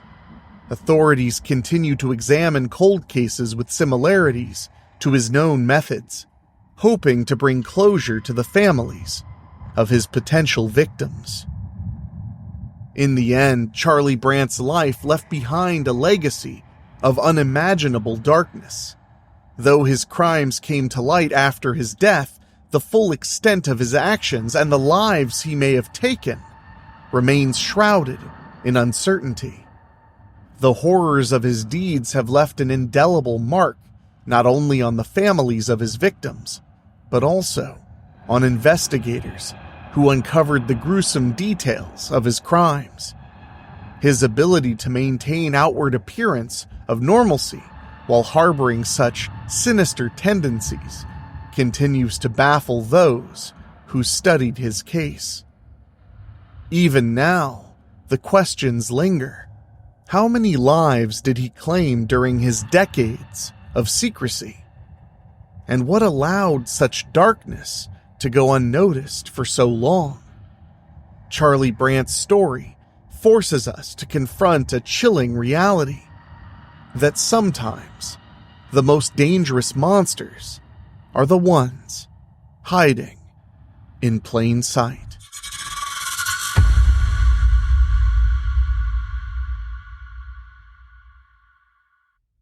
Rodney Alcala, the dating game killer. On a seemingly normal Wednesday, September 13th, 1978, Cheryl Bradshaw found herself at the center of attention on The Dating Game, a show bringing together bachelorettes and charming bachelors. Among the hopefuls, she was drawn to bachelor number 1, a good-looking man named Rodney Alcala. Little did anyone know, behind his inviting smile, Alcala was hiding a horrifying secret. He wasn't just another eager bachelor looking for love. He was a murderer, soon to be infamously dubbed the Dating Game Killer. What happened after the show could have led to tragedy. Bradshaw and Alcala went backstage where he tried to win her over with an offer for a date unlike any other. But something about Alcala made Bradshaw uneasy. She later shared with the Sydney Telegraph in 2012 that he made her feel uncomfortable and sick. His presence was creepy enough that she declined his offer, deciding she never wanted to see him again. Jed Mills, another bachelor from the show, also noted Alcala's odd behavior. He remembered him as quiet, strangely good-looking, but unsettling.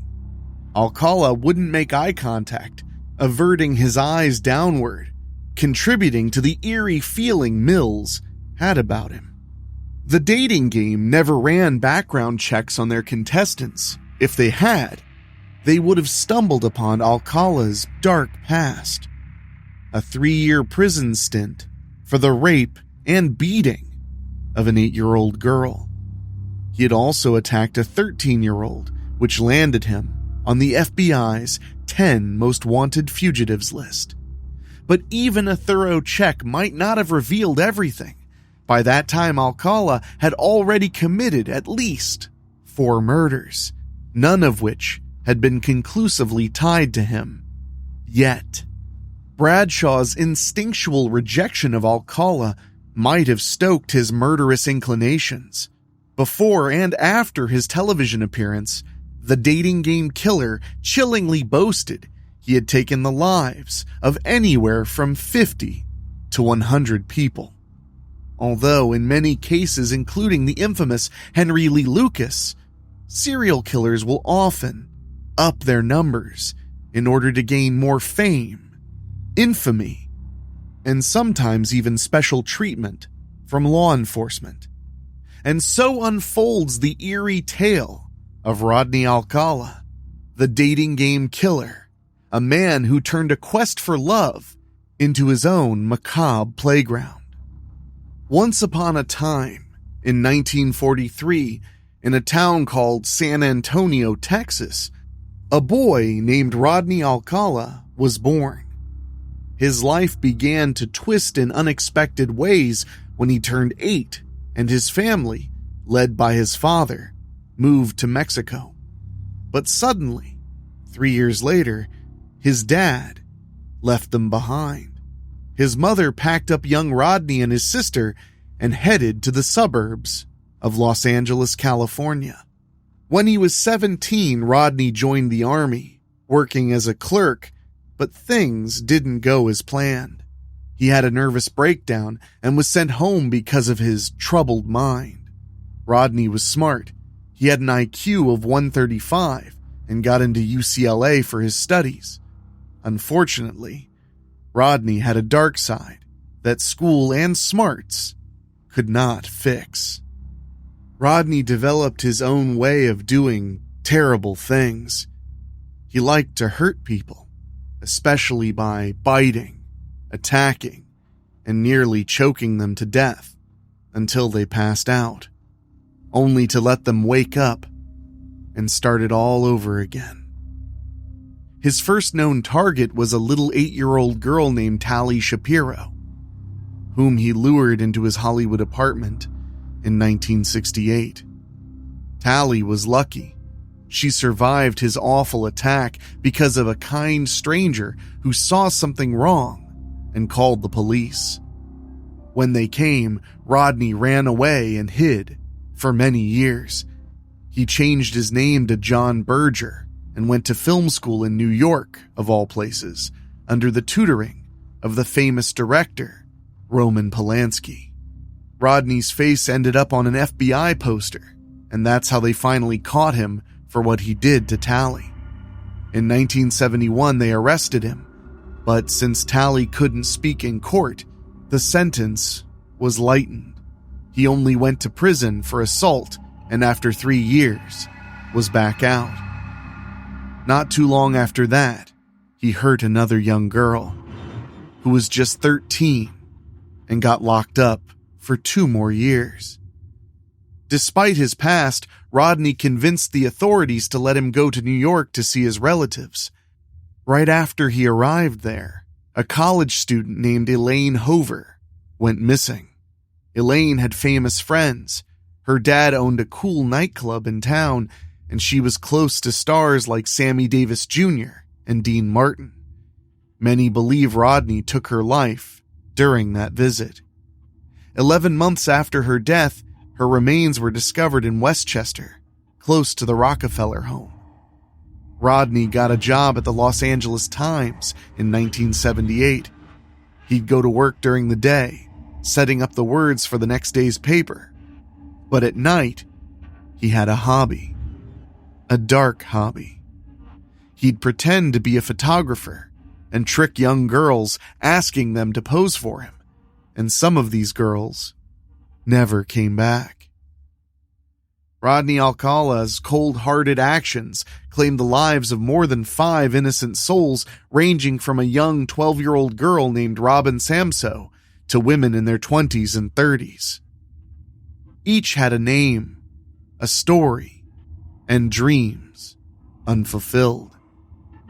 18-year-old Jill Barcombe, 27-year-old nurse Georgia Wickstead, 31-year-old legal secretary Charlotte Lamb, 21-year-old typist Jill Parento, and the young Robin, who was simply heading to her ballet class when Alcala deceitfully promised to capture her innocence on camera. The story took a bewildering turn when Rodney Alcala appeared on the dating game in 1978, an appearance that stands as a haunting intersection of fame and horror. Among the potential dates was a woman who felt a disturbing unease that she couldn't shake off. She confided in her friend Ellen Metzger, expressing fears that the man behind the charming facade was not what he seemed. Trusting her gut, she chose safety over politeness, a decision that might well have saved her life. Ellen recalled the conversation vividly to 2020, the apprehension and unsettling aura that surrounded Alcala being too intense to ignore. This feeling of dread proved prophetic when, just a year later, Alcala was arrested and charged with the murder of Samso. Found guilty in 1980, his conviction was a brief glimmer of justice, although the verdict faced several retrials. Despite the legal seesaw, Alcala was never a free man again, a shadow caged behind bars where he could no longer do any harm to those who were innocent. Not long after he charmed audiences on the dating game, Rodney Alcala lured 17-year-old Leanne Leadham into what seemed to be an opportunity to feature in his photography portfolio. She escaped his clutches unharmed, yet she couldn't shake off the eerie chill she felt when she noticed that his collection wasn't just innocent pictures. It included many troubling images of young boys. In a quiet move that would have significant consequences, police shared parts of Alcala's haunting collection of photos with the public. The goal was to identify his victims, but what it also did was unearth memories. One by one, brave souls began surfacing to tell tales of terrifying encounters with the man behind the lens, confirming the worst fears of many. The collapsing of Alcala's web of terror began with one young soul named Robin Samso, 12 years old, full of life, and on her way to ballet class in sunny Huntington Beach. She was intercepted. At the beach that day, Robin and her friends were approached by a stranger. An offer to capture their youth in photos was made and politely refused. But as Robin cycled away to her ballet class on a borrowed bicycle, she vanished into thin air. It was almost 2 weeks of silence and searching before nature revealed her dreadful fate. Robin's remains, tragically disfigured by wild animals, were discovered hidden in the woods near the Sierra Madre. Not a trace was left of her innocence, apart from a tragic echo of that sunny day on the beach. A composite sketch created from Robin's friends' descriptions became the critical clue. It caught the eye of Alcala's former parole officer, who recognized the illustrated face. It was like a puzzle falling into place. The drawing, Alcala's disturbing history, and the find that sealed his fate. The earrings belonging to Robin found in Alcala's possession, far away in Seattle, Washington. As the case moved to court in 1980, a jury declared Alcala guilty. Punishment was swift and severe: the death penalty. Yet, this was not the end. The California Supreme Court found fault. They decided the jury had been unfairly swayed on learning of Alcala's dark past. So, despite the conviction, justice remained on hold, and it would be 6 long years before Alcala would face trial again, prolonging the anguish for those who sought closure. As years unfolded with Rodney Alcala behind bars, a strange chapter in his life began. Alcala took it upon himself to pen a book titled You, the Jury, where he loudly declared his innocence in the case of Samso. He passionately opposed the practice of taking DNA samples from prisoners to aid police investigations. Alcala's confrontations with the prison system didn't stop there. He also initiated lawsuits over a slip and fall incident as well as the denial of a low-fat diet by the prison authorities. In an unexpected move, Alcala decided to represent himself at his third trial. This decision came 31 years after the tragic end of young Samso. By then, advancements in DNA technology had linked him unmistakably to 4 additional murders from years past, evidence that was to be included in the 2010 proceedings. The trial that ensued was nothing short of surreal, with Alcala acting as his own counsel.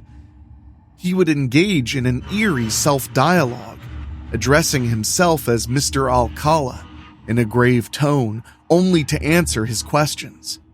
This odd performance stretched over 5 hours, during which Alcala tried to convince the jury he was at Knott's Berry Farm on the day Samso was murdered, feigned ignorance about the other charges, and oddly cited a song by Arlo Guthrie in his final argument. Regarding the accusations of murdering 4 other women, Alcala's defense was simply that he had no memory of such heinous acts. The sole person to testify on his behalf, psychologist Richard Rappaport, suggested that Alcala's claim of memory loss could be attributed to borderline personality disorder. Unsurprisingly, the jury was not swayed by these defenses. They convicted Alcala on all counts, affirming his guilt in both the murder of Samso and the other 4 cases, supported by DNA evidence. A moment of profound significance arrived during his sentencing. Tali Shapiro, whom Alcala had brutally assaulted and left for dead 4 decades earlier, stood in court. Her presence underscored the long-awaited justice for not only Samso, but also for Jill Barcombe, Georgia Wickstead, Charlotte Lamb, and Jill Parento, as Alcala was sentenced to death once more. Since that landmark trial, the grim legacy of the so-called dating game killer has only expanded. Investigators have linked him to additional cold cases, and in 2013, Alcala admitted to 2 more murders in New York. The true scope of his crimes, chillingly, might remain unknown. On July 24th, 2021, while awaiting his sentence on death row in California, Rodney Alcala succumbed to natural causes at the age of 77. His demise marked the end of a dark, decades-long saga of fear and justice. Upon hearing of Alcala's death, several of his victims found solace in the fact that the infamous dating game killer was finally no more. Tali Shapiro, Alcala's survivor from the 1970s, voiced her sentiment. The world was, without a doubt, a better place without him. She stated that his demise was long overdue, but was rightly retribution for his monstrous deeds. A veteran investigator, Jeff Shaman, who had relentlessly been pursuing a cold case linked to Alcala in Wyoming, responded to the news with a stark statement. Quote, "He's where he needs to be, and I'm sure that's in hell." Shaman, looking back at his interactions with Alcala, recollected a chilling detail. During police interrogations, Alcala had a disturbing habit of running his finger over the faces of his victims in photographs, seemingly intending to provoke the detectives. Throughout his investigation, Shaman was ceaselessly struck by Alcala's chilling indifference, eventually acknowledging the possibility that Alcala's reign of terror may have claimed many more victims whose stories remain undiscovered. Shaman's statement after Alcala's death was grim yet resigned. Quote, "Hell, there might be a plethora of other victims out there. I just have no idea." Thus, even after Alcala's death, the shadow of his terrible legacy continues to instill fear and raise questions.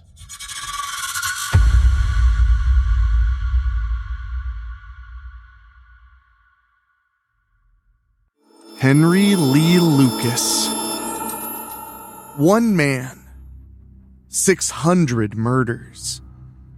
The numbers are staggering, and the brutality is unimaginable. But is it all true? Can one person really be responsible for so much death and destruction? Yes, we are talking about Henry Lee Lucas. His story is filled with textbook examples of serial killings, shocking pathological lying, and a trail of evidence that exposes just how flawed our justice system can be. So brace yourself as we take a bone-chilling ride into the twisted mind of one of America's most prolific and notorious serial killers. In the late 1950s, Henry was convicted as a burglar and already had a reputation in the criminal world. However, it wasn't until 1960 that he would become known to the public as a murderer. The victim of his heinous act? His own mother.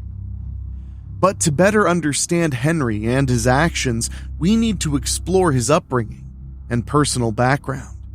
It's clear that his childhood was anything but normal. Born in a one-room log cabin in Blacksburg, Virginia, Henry's life took a turn for the worst when he lost his left eye in a fight with his brother at the tender age of 12.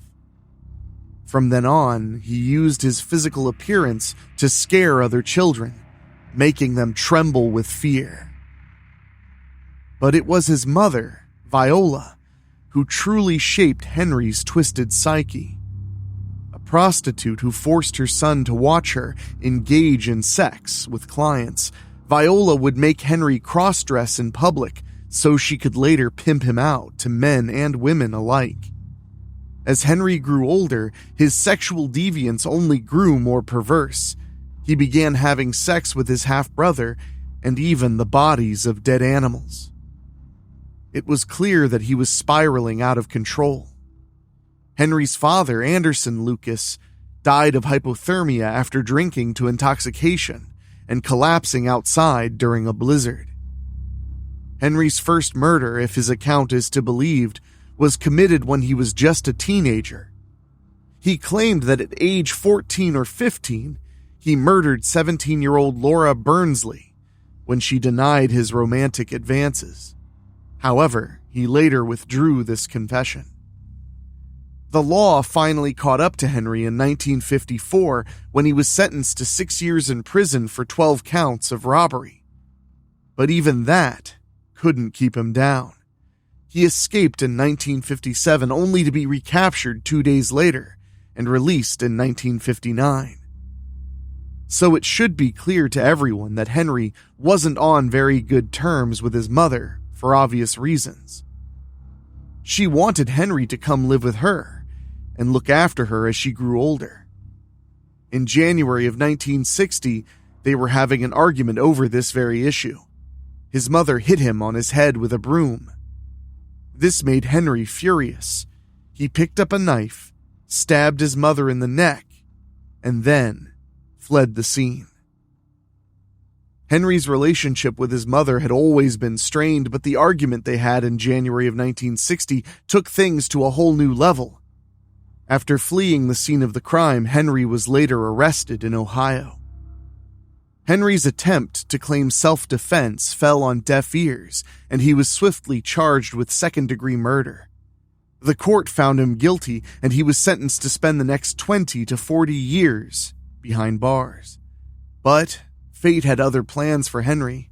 Just 10 years into his sentence, the overcrowded prison system led to his early release in 1970.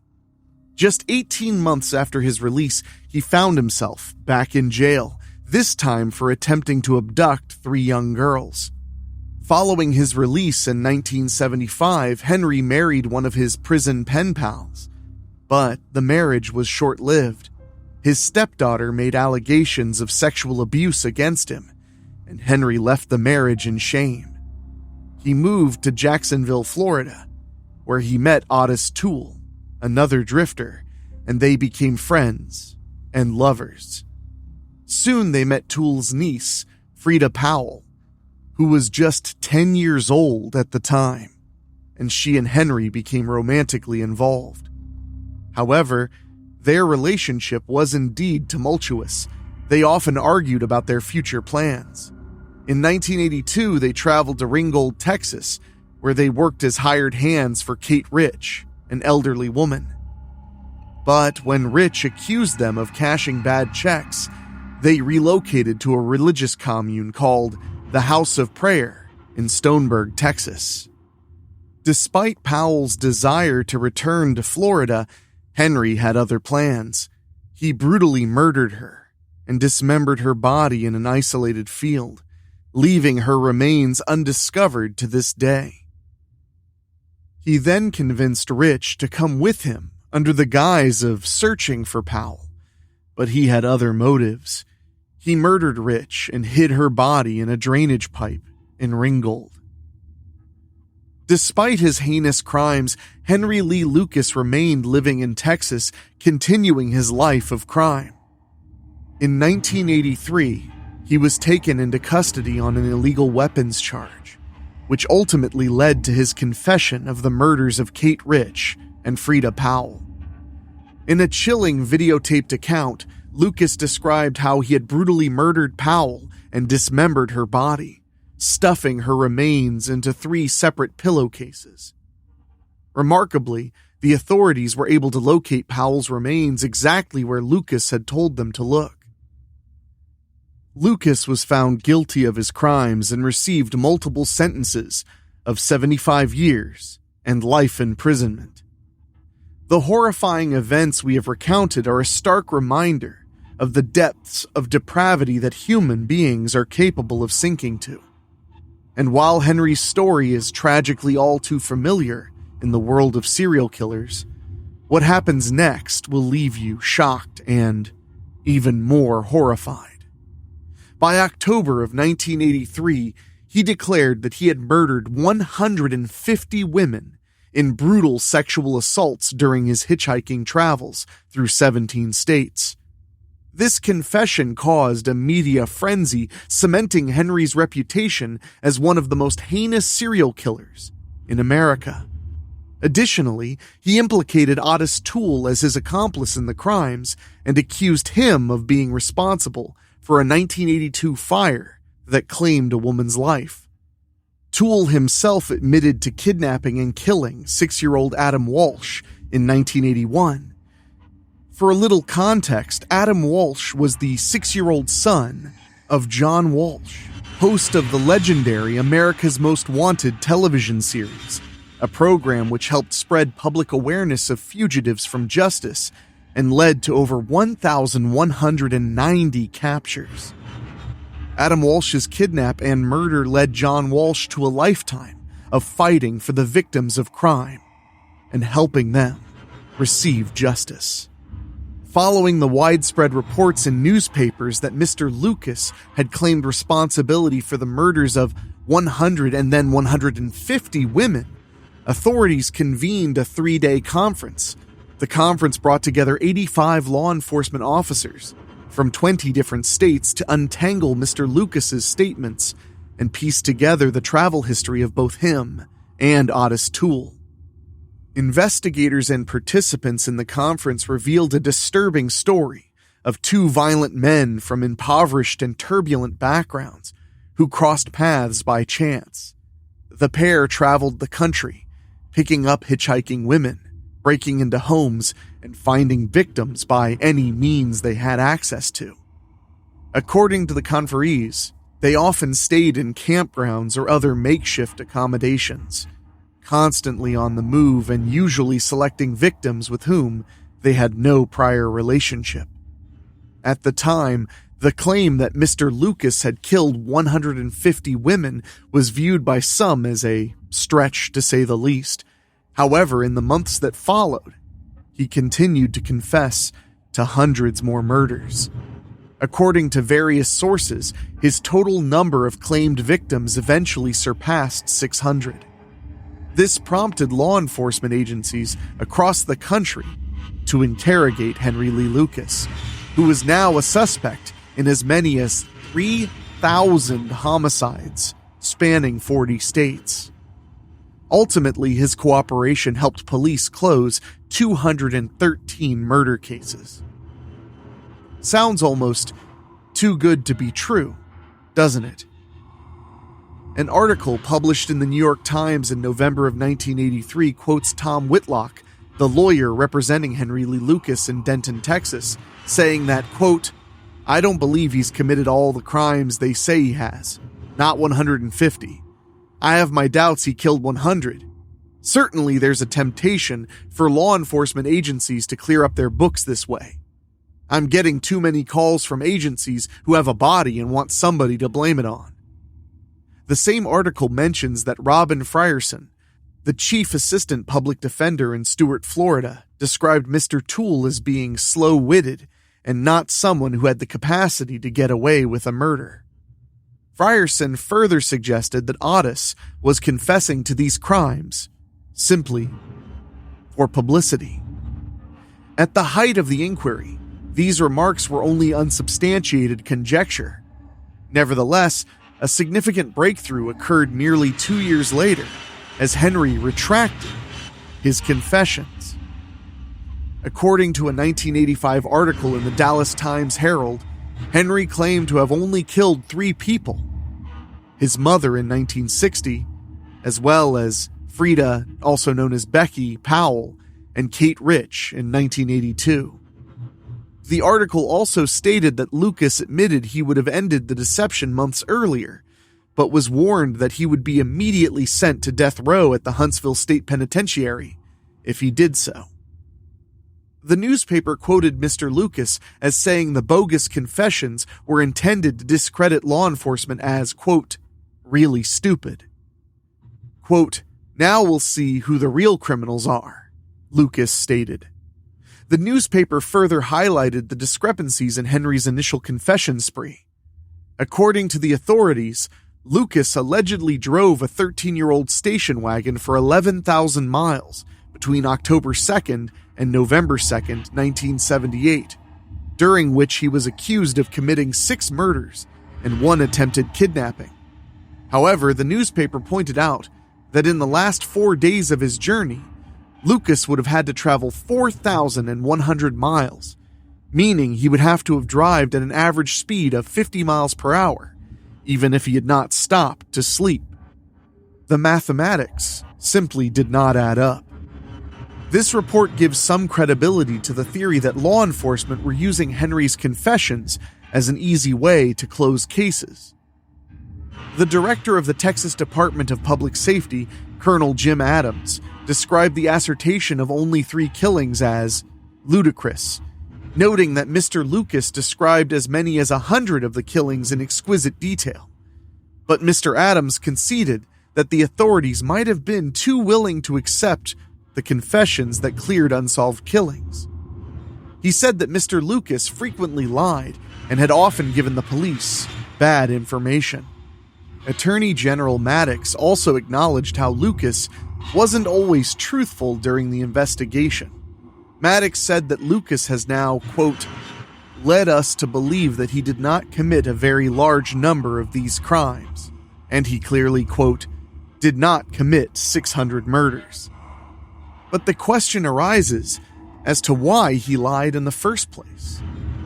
Henry Lee Lucas claimed that his false confessions provided him with certain privileges as a prisoner that he wouldn't have had otherwise.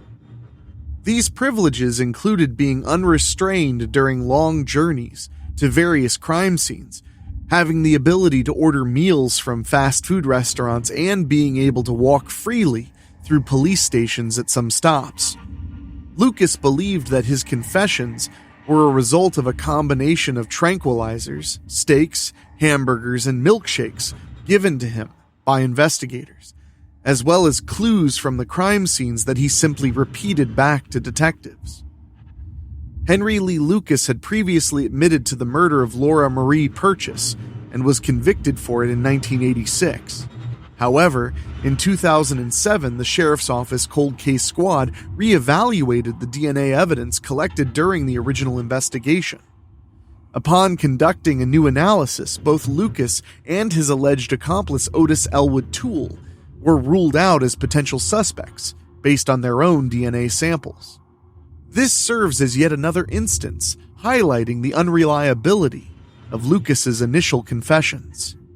In 1984, Lucas was convicted for the rape and strangulation of a woman whose body, clad only in a pair of orange socks, was discovered in a ditch off Interstate 35 north of Austin. Despite confessing to the crime, Lucas later recanted and claimed that he had been lying. The validity of his confession was called into question by an investigation conducted by former Attorney General Jim Maddox, which raised doubts about Lucas's guilt. Records from Lucas's workplace and a cashed paycheck indicated that he may have been in Florida at the time of the murder on October 31st, 1979, further casting doubt on his involvement in the crime. As a result of these doubts, Henry was spared from the death penalty in June 1998, after Governor and future President George W. Bush accepted a recommendation from the state parole board. Instead, Lucas died in 2001 of a heart attack. At the time of his death, only 3 of the murders he confessed to were confirmed to be committed by him. While hundreds of cases were closed based on his confessions, even when he later recanted the majority of them, they were never reopened. In 2019, a documentary titled The Confession Killer was created by Robert Kenner, who found himself captivated by the case and committed to uncovering the truth. Quote, "If we were to take a conservative estimate, 70 to 100 cases are still crediting Lucas for the crime, whether formally or informally. Probably 160 or 170 were never reinvestigated, which is an incredible number," said Kenner. While it is true that Henry was a morally corrupt serial killer, the motive behind uncovering the truth about his crimes is not to clear his name, but rather to provide closure for the families and friends of his victims. These individuals had previously believed that justice had been served, only to learn years later that the actual perpetrator may have never been held accountable for their own heinous acts. In a time before DNA evidence, it was very convenient for law enforcement to have a monster like Lucas to pin everything on, and Lucas loved to play along with whatever the mainstream account of his reality was. At one point, Lucas claimed to be a born-again Christian who had been co-opted by satanic cults to commit murders. That story is equally fantastical, especially when you consider that the satanic panic of the 1980s was almost entirely fabricated. He had simply heard about it and added it to his own legend. In many ways, Henry Lee Lucas will always be the tall tale of serial killers, a Paul Bunyan of murder and carnage.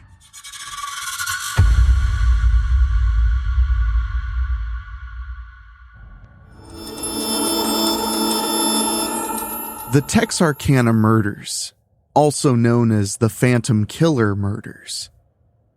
In 1946, the town of Texarkana was jolted by a string of cruel attacks in less than just 3 months. At the end of the spree, 3 people had been severely injured and 5 victims were shot dead, execution style. 3 of the violent attacks were carried out on young teenagers who were enjoying their evenings on Lover's Lane on the Texas side of town. The 4th attack was the shooting of a middle-aged couple in their farmhouse on the Arkansas side. In each incident, the survivors were traumatized and gave the police little to go on. The assailant always fled the scene just in time, earning the name the Phantom Killer. The small southern town of Texarkana was sent into a state of mayhem and panic, and many residents checked into neighboring towns' hotels. Security systems were put in place, guard dogs were purchased, and many slept with multiple guns beside them, ready to attack if necessary. 76 years later, and no one has ever been convicted of the series of attacks and brutal murders, leaving the victims and their loved ones with no justice for themselves. On February 22nd, 1946, close to midnight, 25-year-old Jimmy Hollis and 19-year-old Mary Jean Larry had just finished watching a movie together on a double date at the local drive-in cinema. They dropped off their friends and then the two drove to Lover's Lane.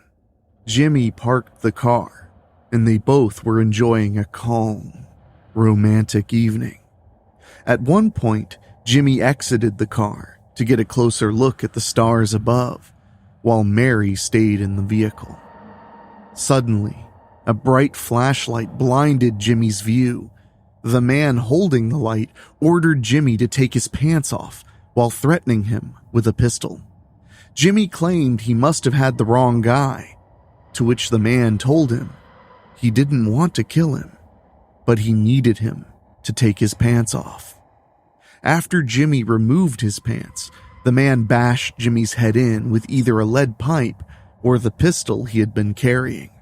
Jimmy fell to the ground, and the man repeatedly kicked him and stomped on his chest.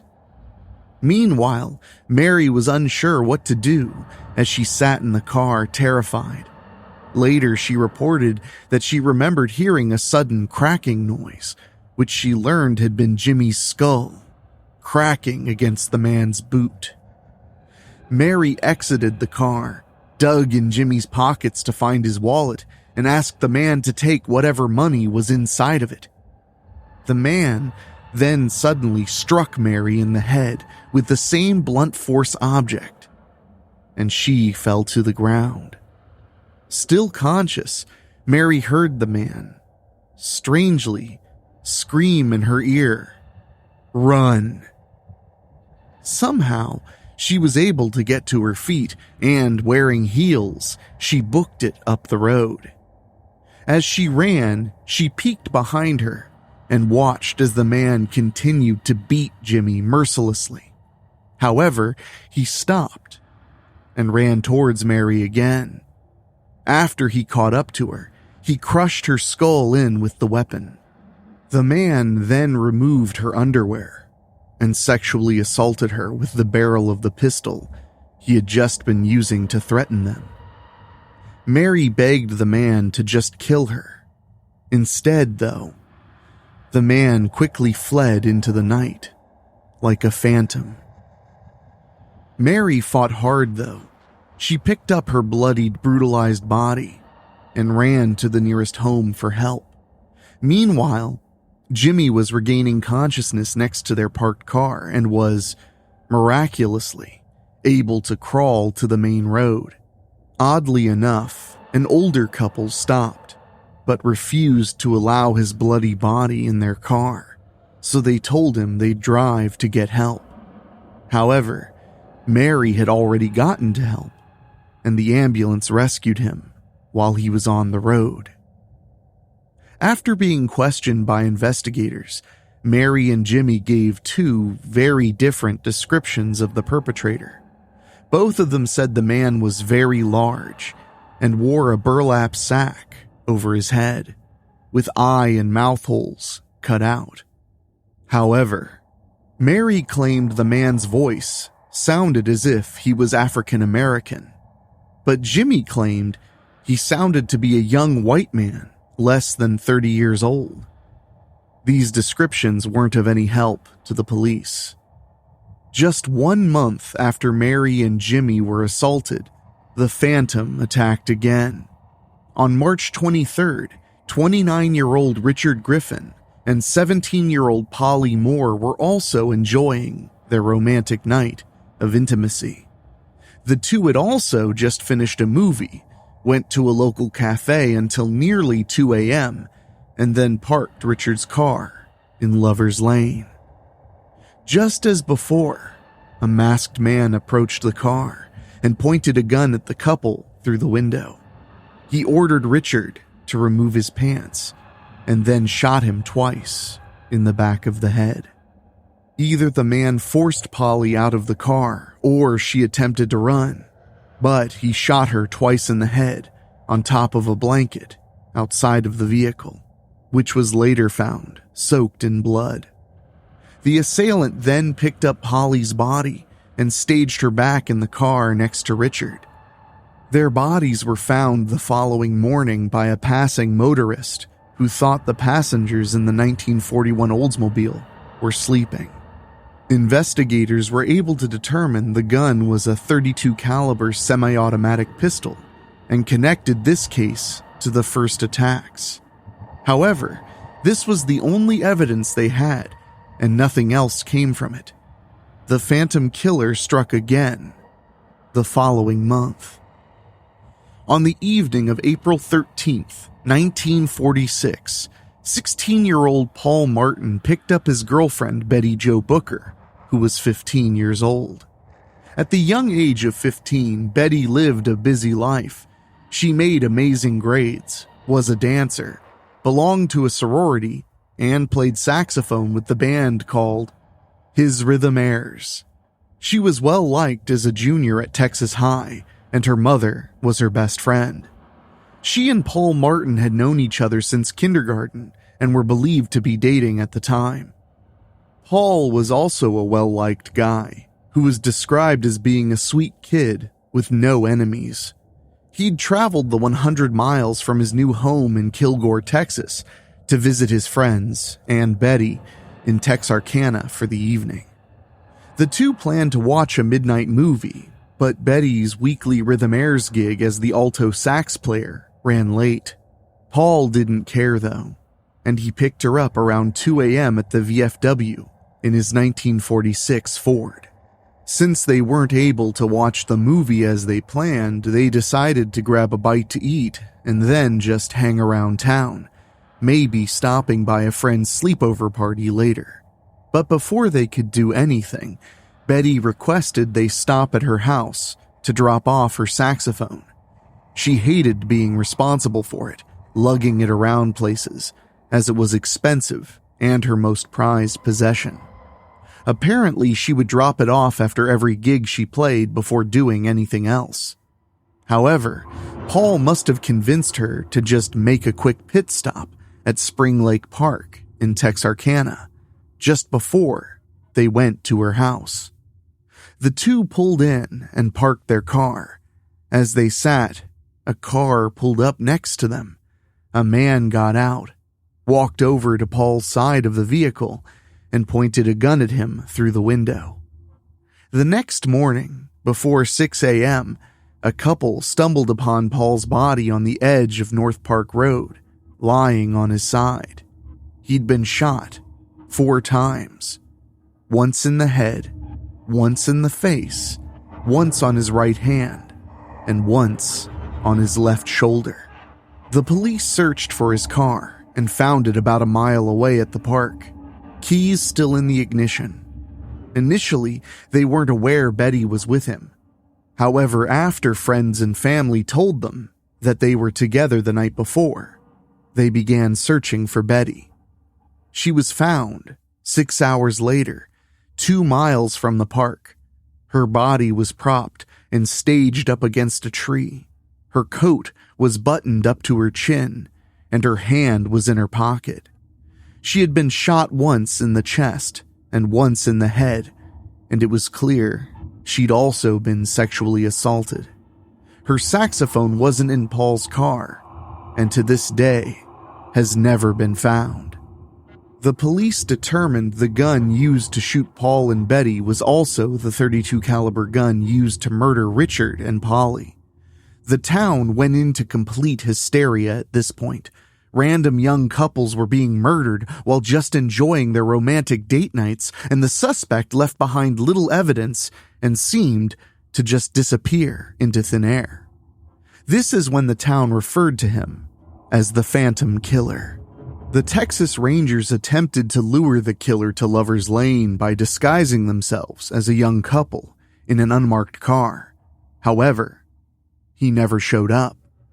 Roadblocks were put in place and locals were being questioned, one after another, in an attempt to find any sort of clues. They came up empty each time, though. Residents purchased guns to use as protection, couples were no longer taking their nightly cruises, and a curfew was put in place.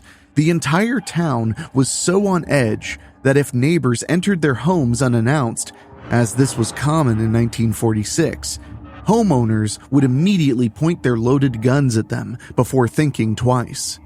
Window shades, locks, and other security measures quickly disappeared from the local stores, as if Texarkana was preparing for war.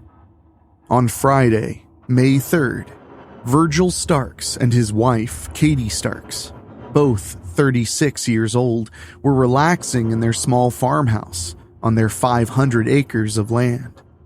They lived 10 miles northeast of Texarkana in Miller County, Arkansas. Virgil was described as a progressive farmer and Katie was known as a popular, well-liked woman.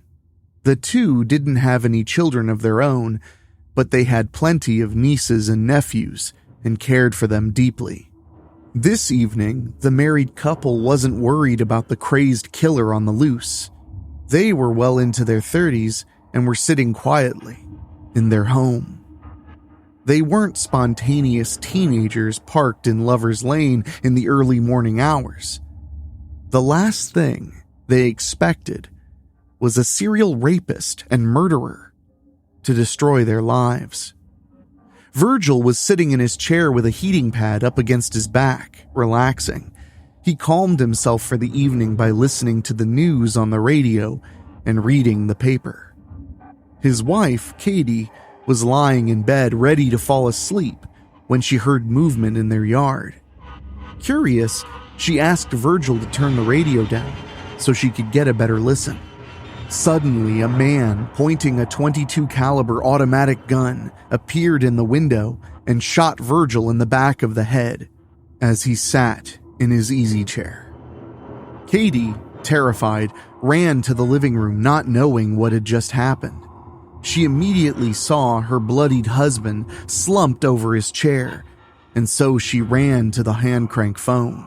But before she could dial, the perpetrator shot her twice in the head. One shot went into her cheek, and the other in her mandible. Her teeth exploded onto the floor.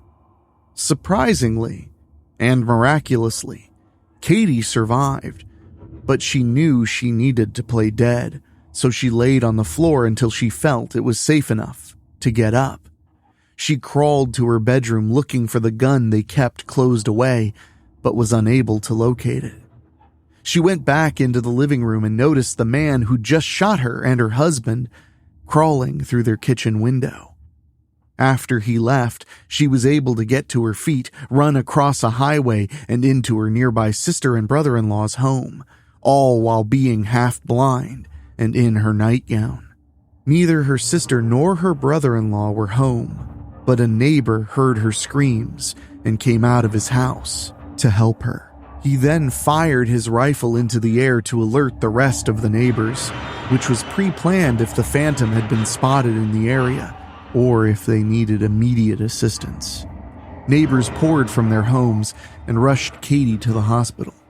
Katie was so with it and aware that on the drive to the hospital, her gold-filled tooth fell from her mouth and she picked it up, handed it to one of the passengers and told them she, quote, really didn't want to lose this.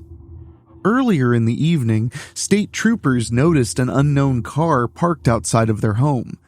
They found it strange, as they knew the Starks very well, but were too busy with their tasks at hand to stop and check it out.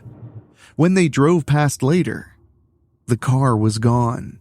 Other than spotting the vehicle, which the police only reported as an older model car, there were no clues for them to act on. The town, again, was in a complete frenzy. Now the killer was shooting through windows and entering homes. Security systems and gun sales skyrocketed. Many more guard dogs were purchased and people were boarding up their windows at night. Even businesses were now required to close before sundown, along with the curfew previously put in place. Every single resource was pulled into the case. Authorities from neighboring jurisdictions were patrolling the town, and the FBI was brought in to assist. And over 400 people were detained or arrested in connection with the case. In 1947, 29-year-old Yul Swinney was arrested for car theft. His wife, Peggy, confessed in great detail that her husband was the Phantom Killer. However, her story changed after several interviews, and police believed she was withholding information. She recanted her confession, was considered an unreliable witness, and couldn't be compelled to testify against her husband. Yul is still greatly considered a suspect, unofficially, because when he was arrested for the car theft, he told authorities, quote, "Hell, I know that you want me for more than just stealing cars." He was in and out of prison for most of his life and later died in 1994 at the age of 76. It's believed the crime stopped after he went to prison. In 1976, the original movie titled The Town That Dreaded Sundown was released. The largely fictionalized movie was based on the Texarkana murders. A remake of the film was released in 2014, and a handful of books have also been written about the case. The famous Hookman urban legend that begins with a young couple parked on a lover's lane and ends with someone discovering their bloodied bodies along with a hook hanging from the car door handle is said to have been inspired by the Texarkana murders, though the real murderer never had a hook. The case of the Phantom Killer is now referred to as the #1 unsolved murder case in Texas history. It is likely told among teenagers, parked at lovers' lanes 76 years later, or surrounding a campfire, awaiting the Phantom Killer's return. The Town That Dreaded Sundown seems to be tolerable of sundown today, even going as far as showing the movie every Halloween at Spring Lake Park, where Paul and Betty had their last date. Instead of turning away from fear, they've completely steered into it, making it almost like a tradition.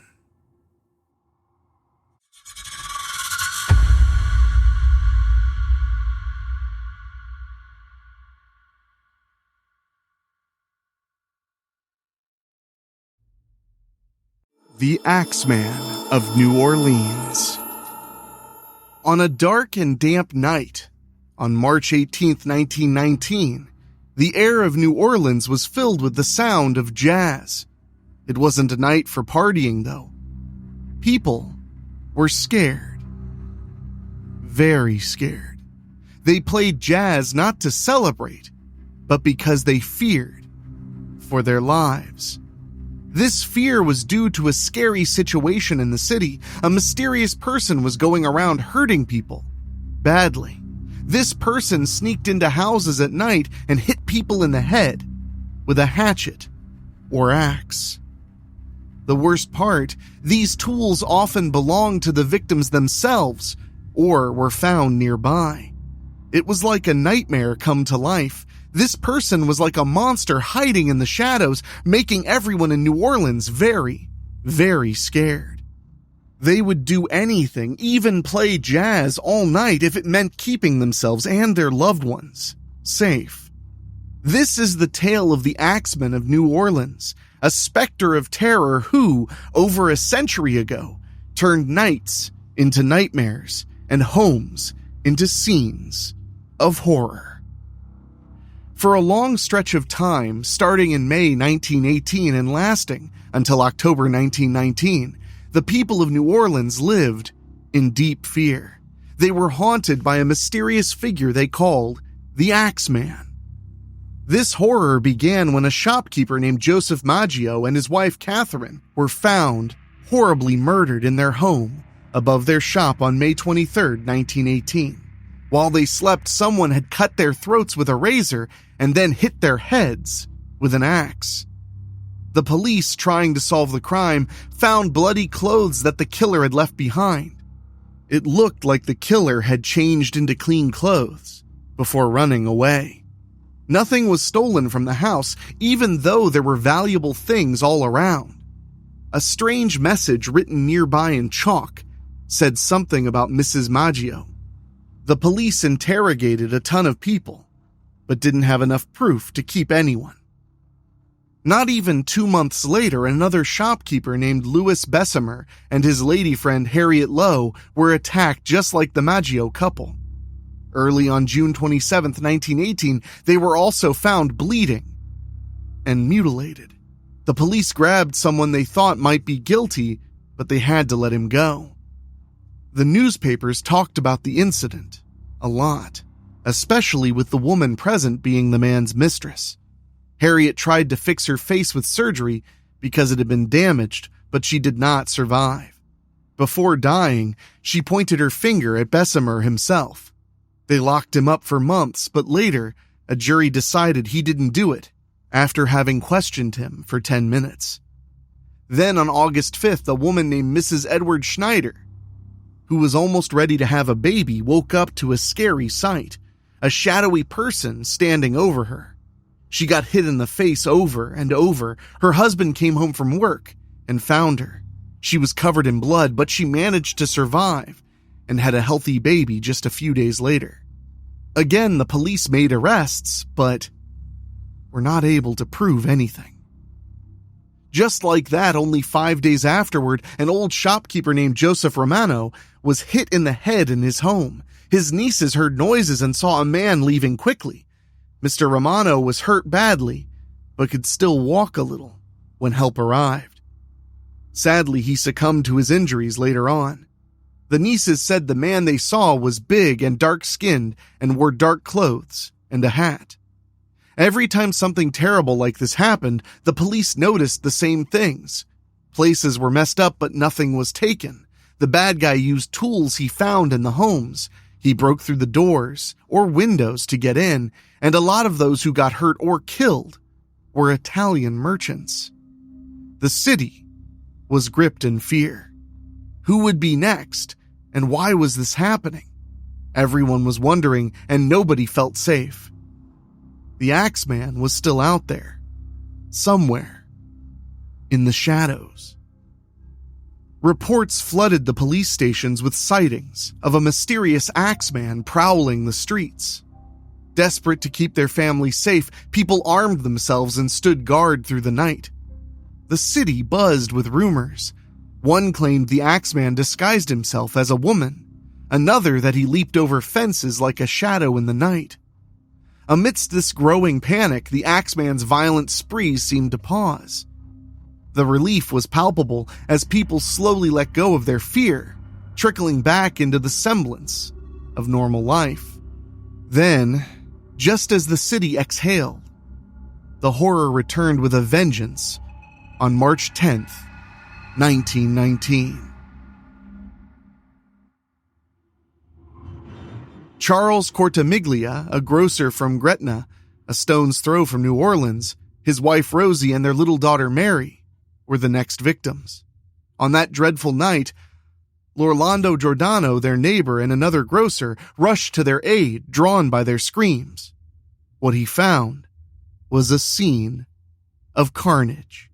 Rosie had faced the Axeman, watching in terror as her husband fought and fell before the assailant turned on her and their daughter. Despite her pleas, the killer showed no mercy, striking them with his terrible axe. When Lorlando arrived, he discovered Charles badly hurt, Rosie wounded but standing, and tragically holding their lifeless daughter. The couple survived, barely, after being rushed to medical attention for severe head injuries. The neighborhood was reeling, the fear once again alive and tightening its grip around their hearts and minds. In a bewildering twist, Rosie accused Lorlando Giordano and his son Frank of the atrocious attack. It seemed impossible. Lorlando, aged and frail, and Frank, too large to fit through the door the Axeman had entered through. Yet, despite the improbabilities and Charles's denial of Rosie's claim, Both Giordanos were arrested, tried, and found guilty in a trial that shook the community. Frank faced the gallows, and Lorlando faced life imprisonment. The story took another turn when Charles divorced Rosie, who later admitted her accusations were lies bred from jealousy and spite. This confession led to Giordano's release, but the scars of the ordeal remained. The city of New Orleans was shrouded in fear and uncertainty after the brutal attack on the Cortimiglia family, which ended a young life, that of 2-year-old Mary. This tangible dread intensified significantly after a local newspaper, the Times-Picayune, published an alarming communication on March 16, 1919. This letter claimed to be from the perpetrator himself, the infamous Axeman. The contents of the letter, a blend of taunts and spine-tingling threats, further escalated the citywide panic. And here is the unsettling letter, exactly as it was published. Hell, March 13th, 1919. Editor of the Times-Picayune. New Orleans. Esteemed mortal, they have never caught me and they never will. They have never seen me, for I am invisible. Even as the ether that surrounds your earth, I am not a human being, but a spirit and a fell demon from the hottest hell. I am what you Orleanians and your foolish police call the Axeman. When I see fit, I shall come again and claim other victims. I alone know whom they shall be. I shall leave no clue except my bloody axe, besmeared with the blood and brains of he whom I have sent below to keep me company. If you wish, you may tell the police to be careful not to rile me. Of course, I am a reasonable spirit. I take no offense at the way in which they have conducted their investigations in the past. In fact, they have been so utterly stupid so as to amuse not only me, but His Satanic Majesty, Francis Joseph, etc. But tell them to beware. Let them not try to discover what I am, for it were better that they never were born than for them to incur the wrath of the Axeman. I don't think there is any need of such a warning, for I feel sure that your police will always dodge me as they have in the past. They are wise and know how to keep away from all harm. Undoubtedly, you Orleanians think of me as a most horrible murderer, which I am, but I could be much worse if I wanted to. If I wished to, I could pay a visit to your city every night. At will, I could slay thousands of your best citizens, for I am in close relationship with the Angel of Death. Now, to be exact, at 12:15 o'clock earthly time on next Tuesday night, I am going to pass over New Orleans. In my infinite mercy, I am going to make a little proposition to the people. Here it is. I am very fond of jazz music, and I swear by all the devils in the nether regions that every person shall be spared in whose house a jazz band is in full swing at the time I have just mentioned. If everyone has a jazz band going, well, then so much better for the people. One thing is certain, and that is some of those persons who do not jazz it on Tuesday night, if there be any, will get the axe. Well, as I am cold and crave the warmth of my native Tartarus, and as it is about time that I have left your homely earth, I will cease my discourse, hoping that thou wilt publish this, that it may go well with thee. I have been, am, and will be the worst spirit that ever existed, either in fact or the realm of fancy. Signed, the Axeman.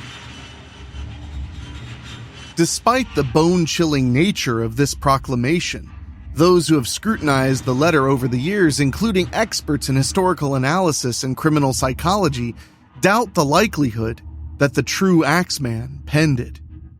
Nevertheless, the letter achieved its aim, spreading an unease so profound that jazz music resonated through the homes of New Orleans on that specific date and time as the city sought to ward off the presence of an unseen and menacing threat. In an unparalleled act of defiance, New Orleans turned to jazz for salvation. Following the Axeman's chilling promise, not a single soul was claimed on March 19th, as jazz filled every corner of the city. Dance halls overflowed, homes became concert stages, and the city united in rhythm, effectively silencing the killer's threats. For a time, peace seemed to return, but the shadow of fear never fully lifted.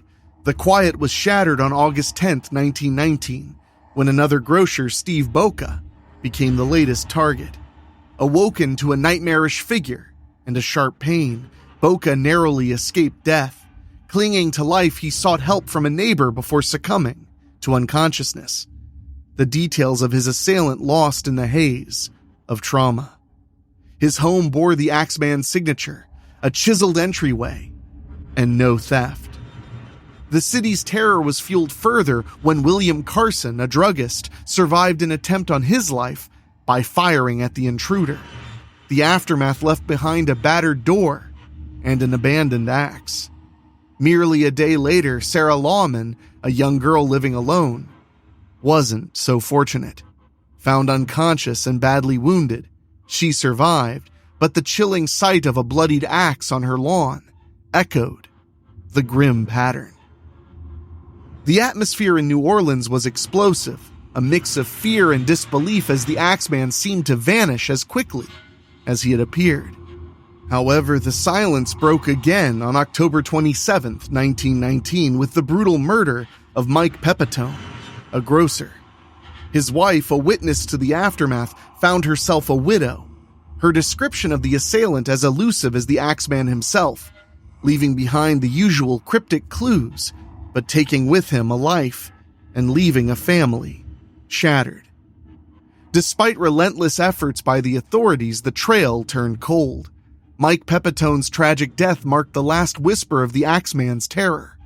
He vanished into the night, his shadow forever lingering in the lore of New Orleans, a specter of fear and mystery that had once danced with jazz as its unlikely countermeasure. Once the jazz stopped and the city tried to find its rhythm again, an eerie legend began to take hold. The story goes, there was an old hotel in New Orleans, known simply and chillingly as the Haunted Hotel.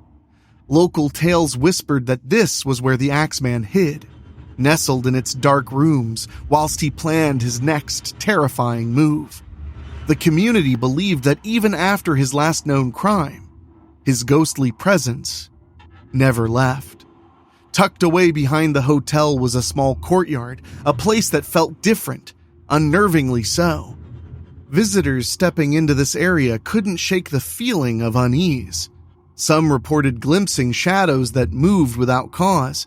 Others told of inexplicable sights, pools of blood that appeared only to vanish, and mysterious voices captured on recording devices. And then there were the odd occurrences with cell phones. Signals lost, batteries draining in moments, as if the very essence of the killer lingered, meddling with the living. These stories traveled from mouth to mouth, each person adding their own touch, making the haunted hotel a spot of morbid fascination. Though the Axeman himself had slipped away, leaving a trail of unanswered questions, the fear he brought to New Orleans seemed to find a home in this hotel, haunting the city just as his memory continues to haunt history.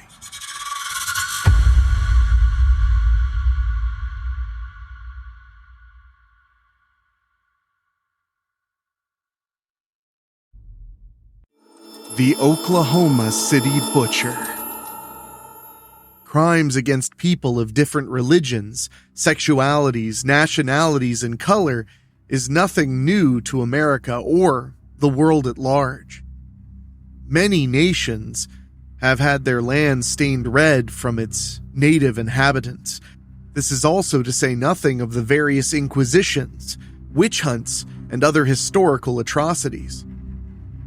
It can be said that the history of man is one of continuing violence towards those that any individual or society deems different.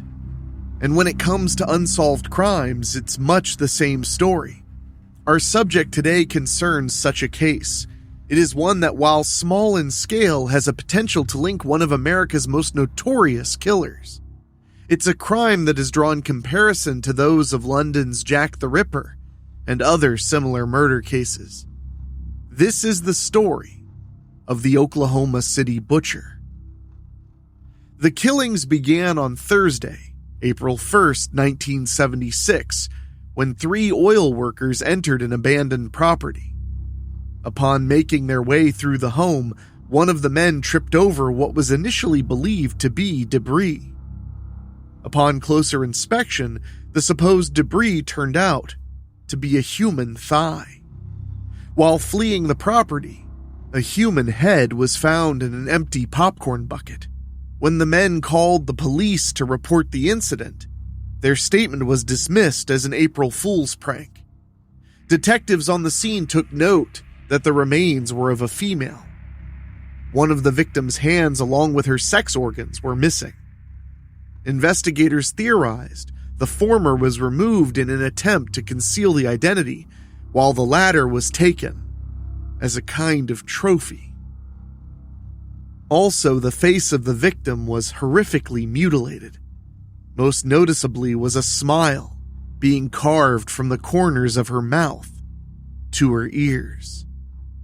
Autopsy work concluded that the victim was of Native American descent and between 18 and 22 years old, and possibly homeless. Facial reconstruction was performed, and photographs of the mock-up were distributed throughout the area, but no one at the time was able to identify her. Just over 3 years later, in 1979, again on a Thursday in April, this time on the 19th, a dog set loose to a nearby field returned to its owner with a human head hanging from its mouth. This incident occurred half a mile from where the first victim was found. When police arrived on the scene, they set their own dogs out to the area, with identical results. The animals located more human remains wrapped in newspapers and inside of paper bags. The victim turned out to be another female whose remains were cleaned before they were disposed of. 6 days later, the victim, through fingerprint analysis, was identified as 22-year-old Arlie Bell Killian, another Native American. She was seen only hours before her remains were discovered. Her killer, however, was not through. Up until May 1st, more of Killian's remains would be found scattered throughout the neighborhood. During this time, 2 men, including Killian's brother, a violent psychiatric patient who escaped custody one day before Killian was discovered, were arrested and held. But with the newer body parts being distributed by the killer, both suspects were cleared and set free. With the area now on full alert, the killer decided to forbear on satiating their sadistic urges. In early March of 1986, just around the block from where the first of Arlie Killian's remains were discovered, and incredibly again on a Thursday, a third female victim was found. 6 days later, March 12, 1986, a garbage bin was intentionally set aflame. When the fire was quelled, the head of the latest victim was found. Analysis of her tattoos led to an identification. 22-year-old Tina Marcia Sanders. She was last seen on March 5th, one day before her remains were discovered. Shortly after, to no one's surprise, it was announced that all 3 murders were connected and a serial killer was responsible. A profile of the killer was put together detailing the following proposed attributes. A resident of the nearby area, specifically targeting Native American women with a history of drugs and being homeless, may have contracted a venereal disease as a result of sleeping with one of these women, may have had a harsh upbringing where a female or group of females ran the household. Between victims number 2 and 3, the killer may have been in prison or on active military duty. Initially, the killer was profiled as having some sort of medical expertise due to the removal of bodily organs. However, this was dismissed as it was evident that savage mutilation was carried out in place of precise incisions, much to the contrast of another unsolved murder, that of Elizabeth Short, aka the Black Dahlia. In a surprisingly unsurprising turn of events, in 1983, Henry Lee Lucas, a nomadic serial killer, confessed to Arlie Killian's murder shortly after he was arrested.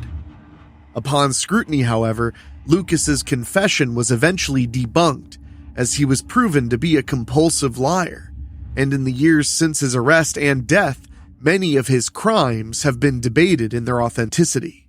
His time in Oklahoma City was equivalent to only passing through on the highway, which was typical of Lucas to not stick around after committing one of his crimes.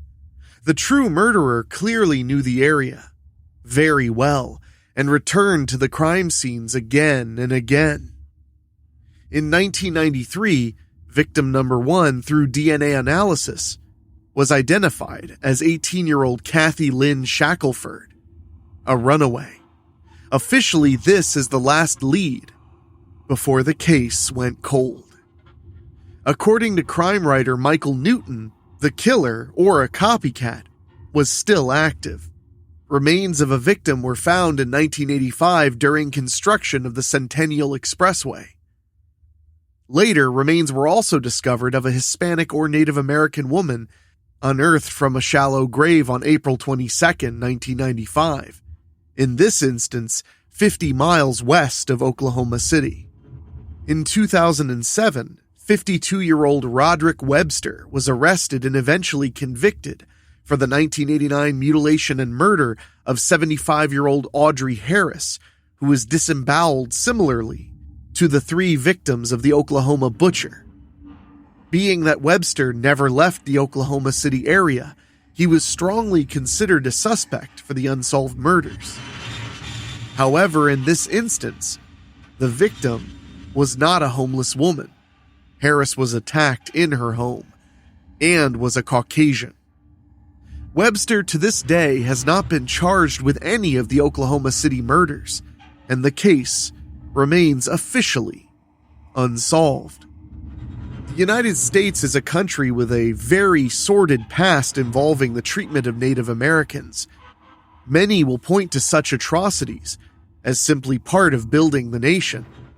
To this day, Native Americans still face many challenges, whether it be in relation to land rights, environmental hazards, hate, violence, or drug addiction. But not since arguably the days of the discovery of the country or even the days of the Wild West did the U.S. see such savagery like the Oklahoma City killings. The city was gripped by terror for over a decade, and it took nearly 2 decades for a victim to even be identified. This is also not to say of the possibility that, like Michael Newton suggested, the killer or an imitator kept on with the murder spree. For all we know, perhaps there are more butcher victims that were never linked to the case, or ever had their remains found.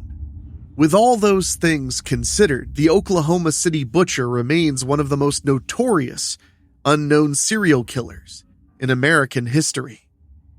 Whether he or she is alive and inactive or long since dead, not a single citizen in Oklahoma City and even the country hope he or she ever makes a return.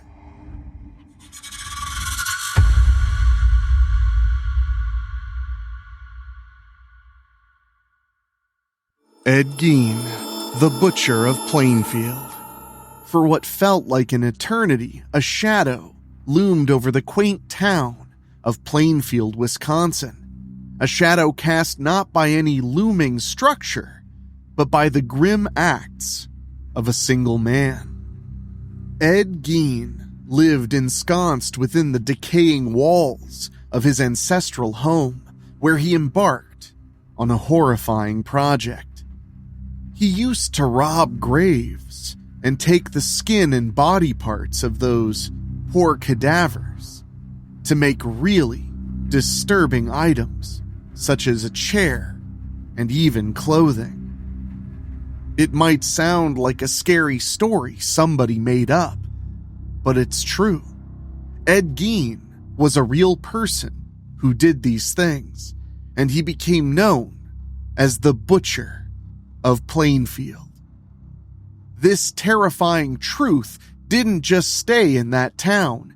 It actually inspired the bad guys in some of the most famous horror films of all time, such as Psycho from 1960, the Texas Chainsaw Massacre from 1974, and The Silence of the Lambs from 1991.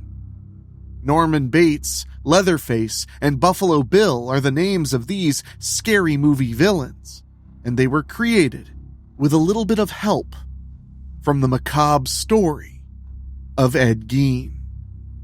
It's really hard to understand why Ed Gein did these things. He seemed just like anyone else living in a small town, but inside, he was very different. We, of course, want to figure out what set Ed Gein down this morbid path. To help, we'll need to look at his life, especially his childhood with a very controlling mother and how he was all by himself after she died. This loneliness might have been the catalyst for everything. This story of Ed Gein is as important as it is terrifying. It makes us think about the human mind and how someone can seem so normal, but hide dark secrets. It shows us that scary things don't just happen in movies. Sometimes they happen in real life, in places we might not expect, done by people we might never suspect. As we share the story of Ed Gein, we get into the details of his disturbing actions and how he became the so-called Butcher of Plainfield. This journey through his life helps us see how a person can change from being a child to becoming a monster. This is a true lesson in how the scariest things in life aren't always the monsters of make-believe.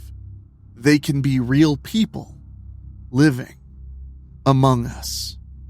Ed's early life was far from the idyllic childhood one might have hoped for. Born into a family plagued with its share of problems, Ed faced challenges from the get-go. His father, lost in the depths of alcoholism, failed to provide a stable or positive role model.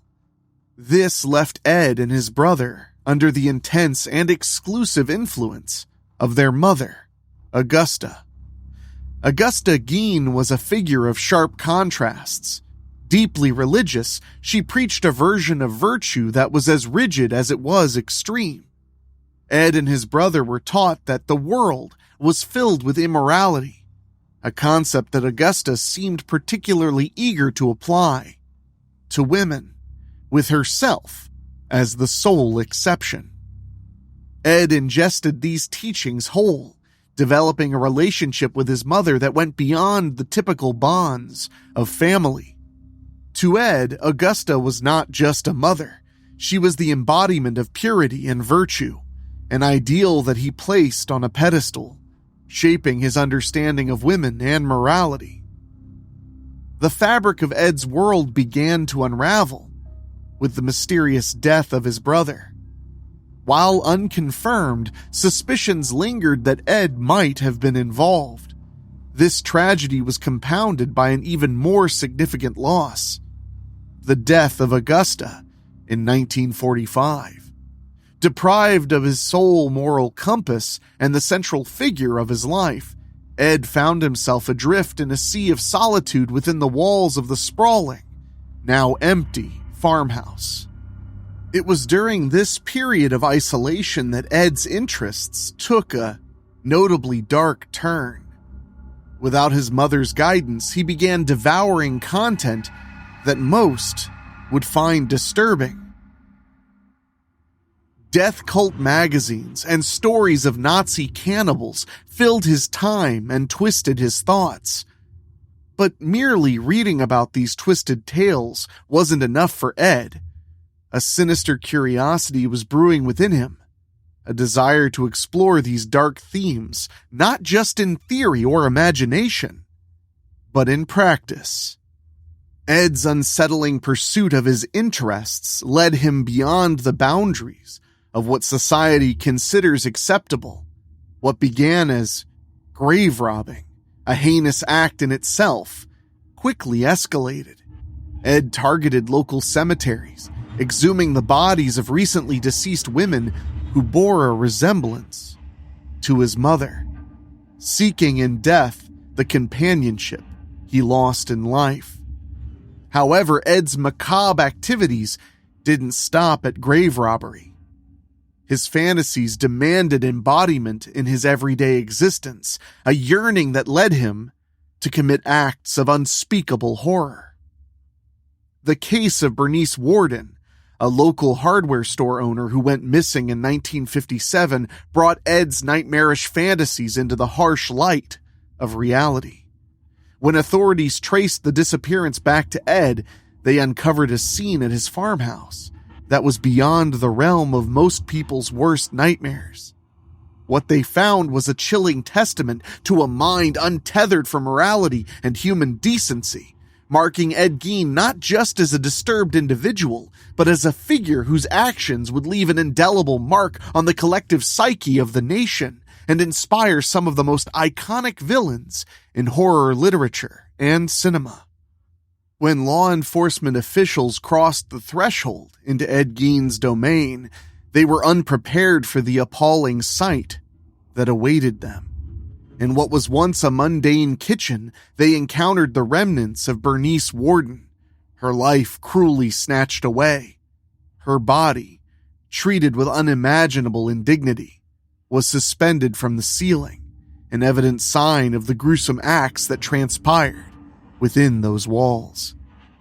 The horror didn't stop with Bernice Worden.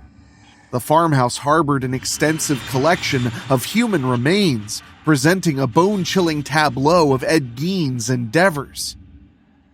Investigators were met with sights that would haunt them for a lifetime.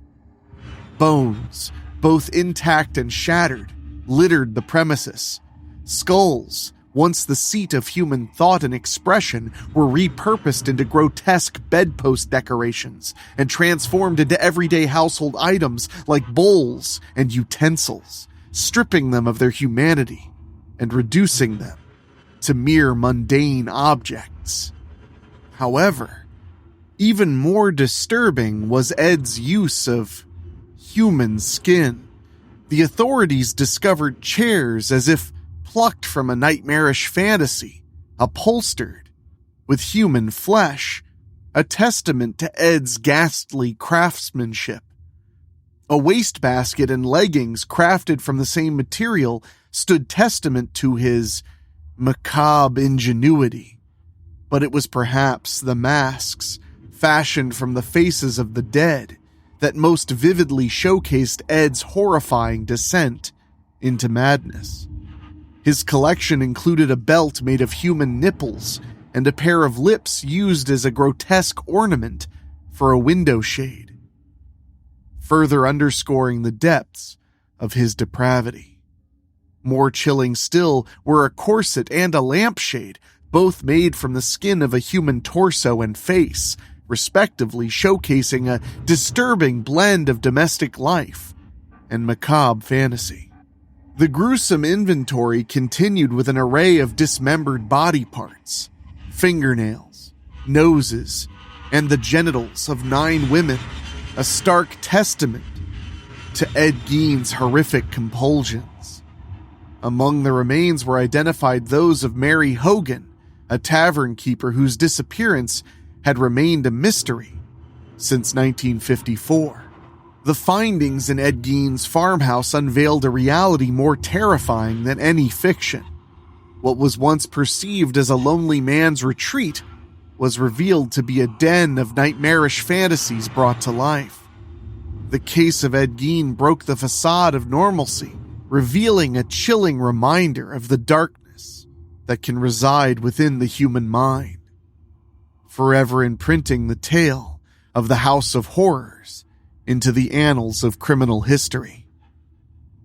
Ed Gein's confessions shed light on the extent of his psychological torment and the driving force behind his heinous acts. Following the death of his mother Augusta, who was the epicenter of his world, Ed found himself lost in a profound haze of grief and obsession.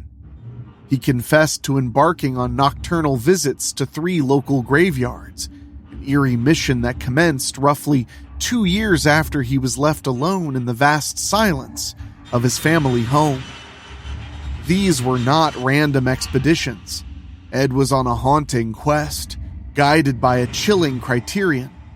He meticulously sought out graves of women whose physical appearances reminded him of Augusta, his mother. Ed's forays into graveyards were marked by a disconcerting detachment from reality. He described these ventures as occurring in a daze, a state where the boundaries of consciousness seemed blurred.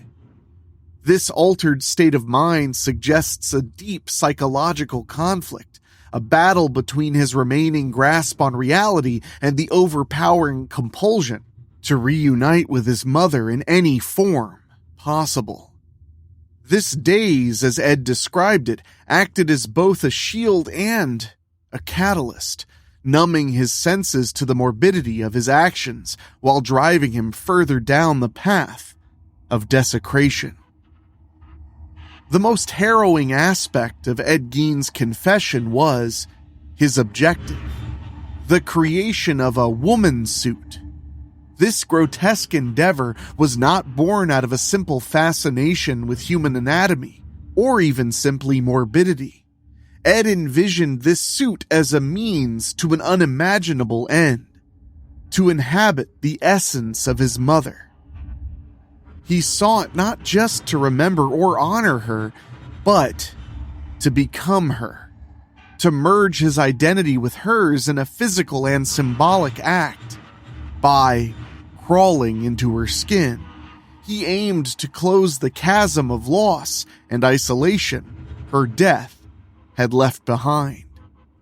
The trial that followed in 1957 revealed how deeply troubled Gein was, finding him not guilty by reason of insanity. This meant Ed was moving to a hospital for the criminally insane, identified with schizophrenia, suggesting he couldn't fully separate right from wrong or reality from his nightmares.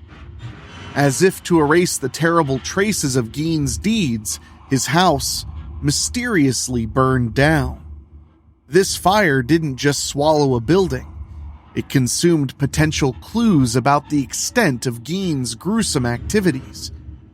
10 years after being locked away, officials decided Ed was now clear-headed enough to face trial for his crimes.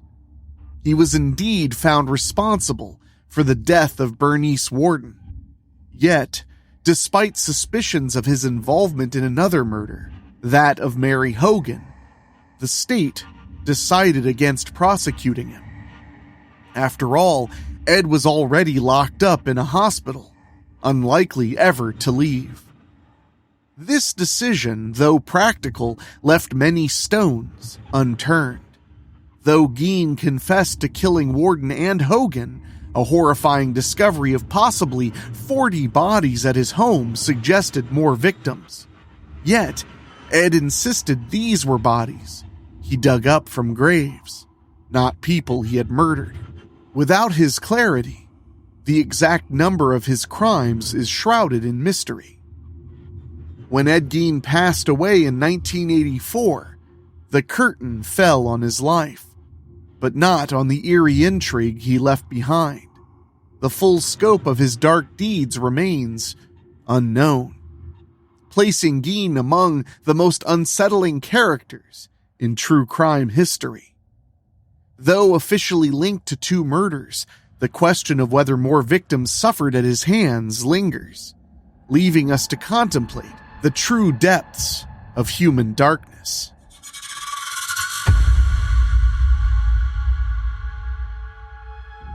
And that brings us to the end of this terrifying and true collection. 8 stories, 8 shadows, 8 reminders that the most frightening monsters are not always the ones invented for books, films, or campfire legends. Sometimes they're found in quiet farmhouses, in city streets, ordinary homes, television screens, police reports, whispered confessions, and on lonely roads where the darkness seems to hold its breath. Some of these killers were caught. Some were named. Some confessed. Some became larger than the truth itself. And some disappeared into history, leaving only fear, rumor, and unanswered questions behind. But every case in this collection points back to the same chilling reality. Evil does not always announce itself. It doesn't always look strange. It doesn't always sound dangerous. Sometimes it smiles. Sometimes it waits. Sometimes it blends perfectly into the world around us until it's already too late. We'll be back with more real mysteries, dark history, infamous crimes, and stories that remind us why the truth can be more disturbing than fiction on Monday, and every Monday, right here on the Weekly Spooky feed. So make sure you're subscribed on your podcast app. Until then, lock the doors, stay out of the shadows, and remember, the scariest monsters are not always hiding in the dark. Sometimes they're hiding in plain sight.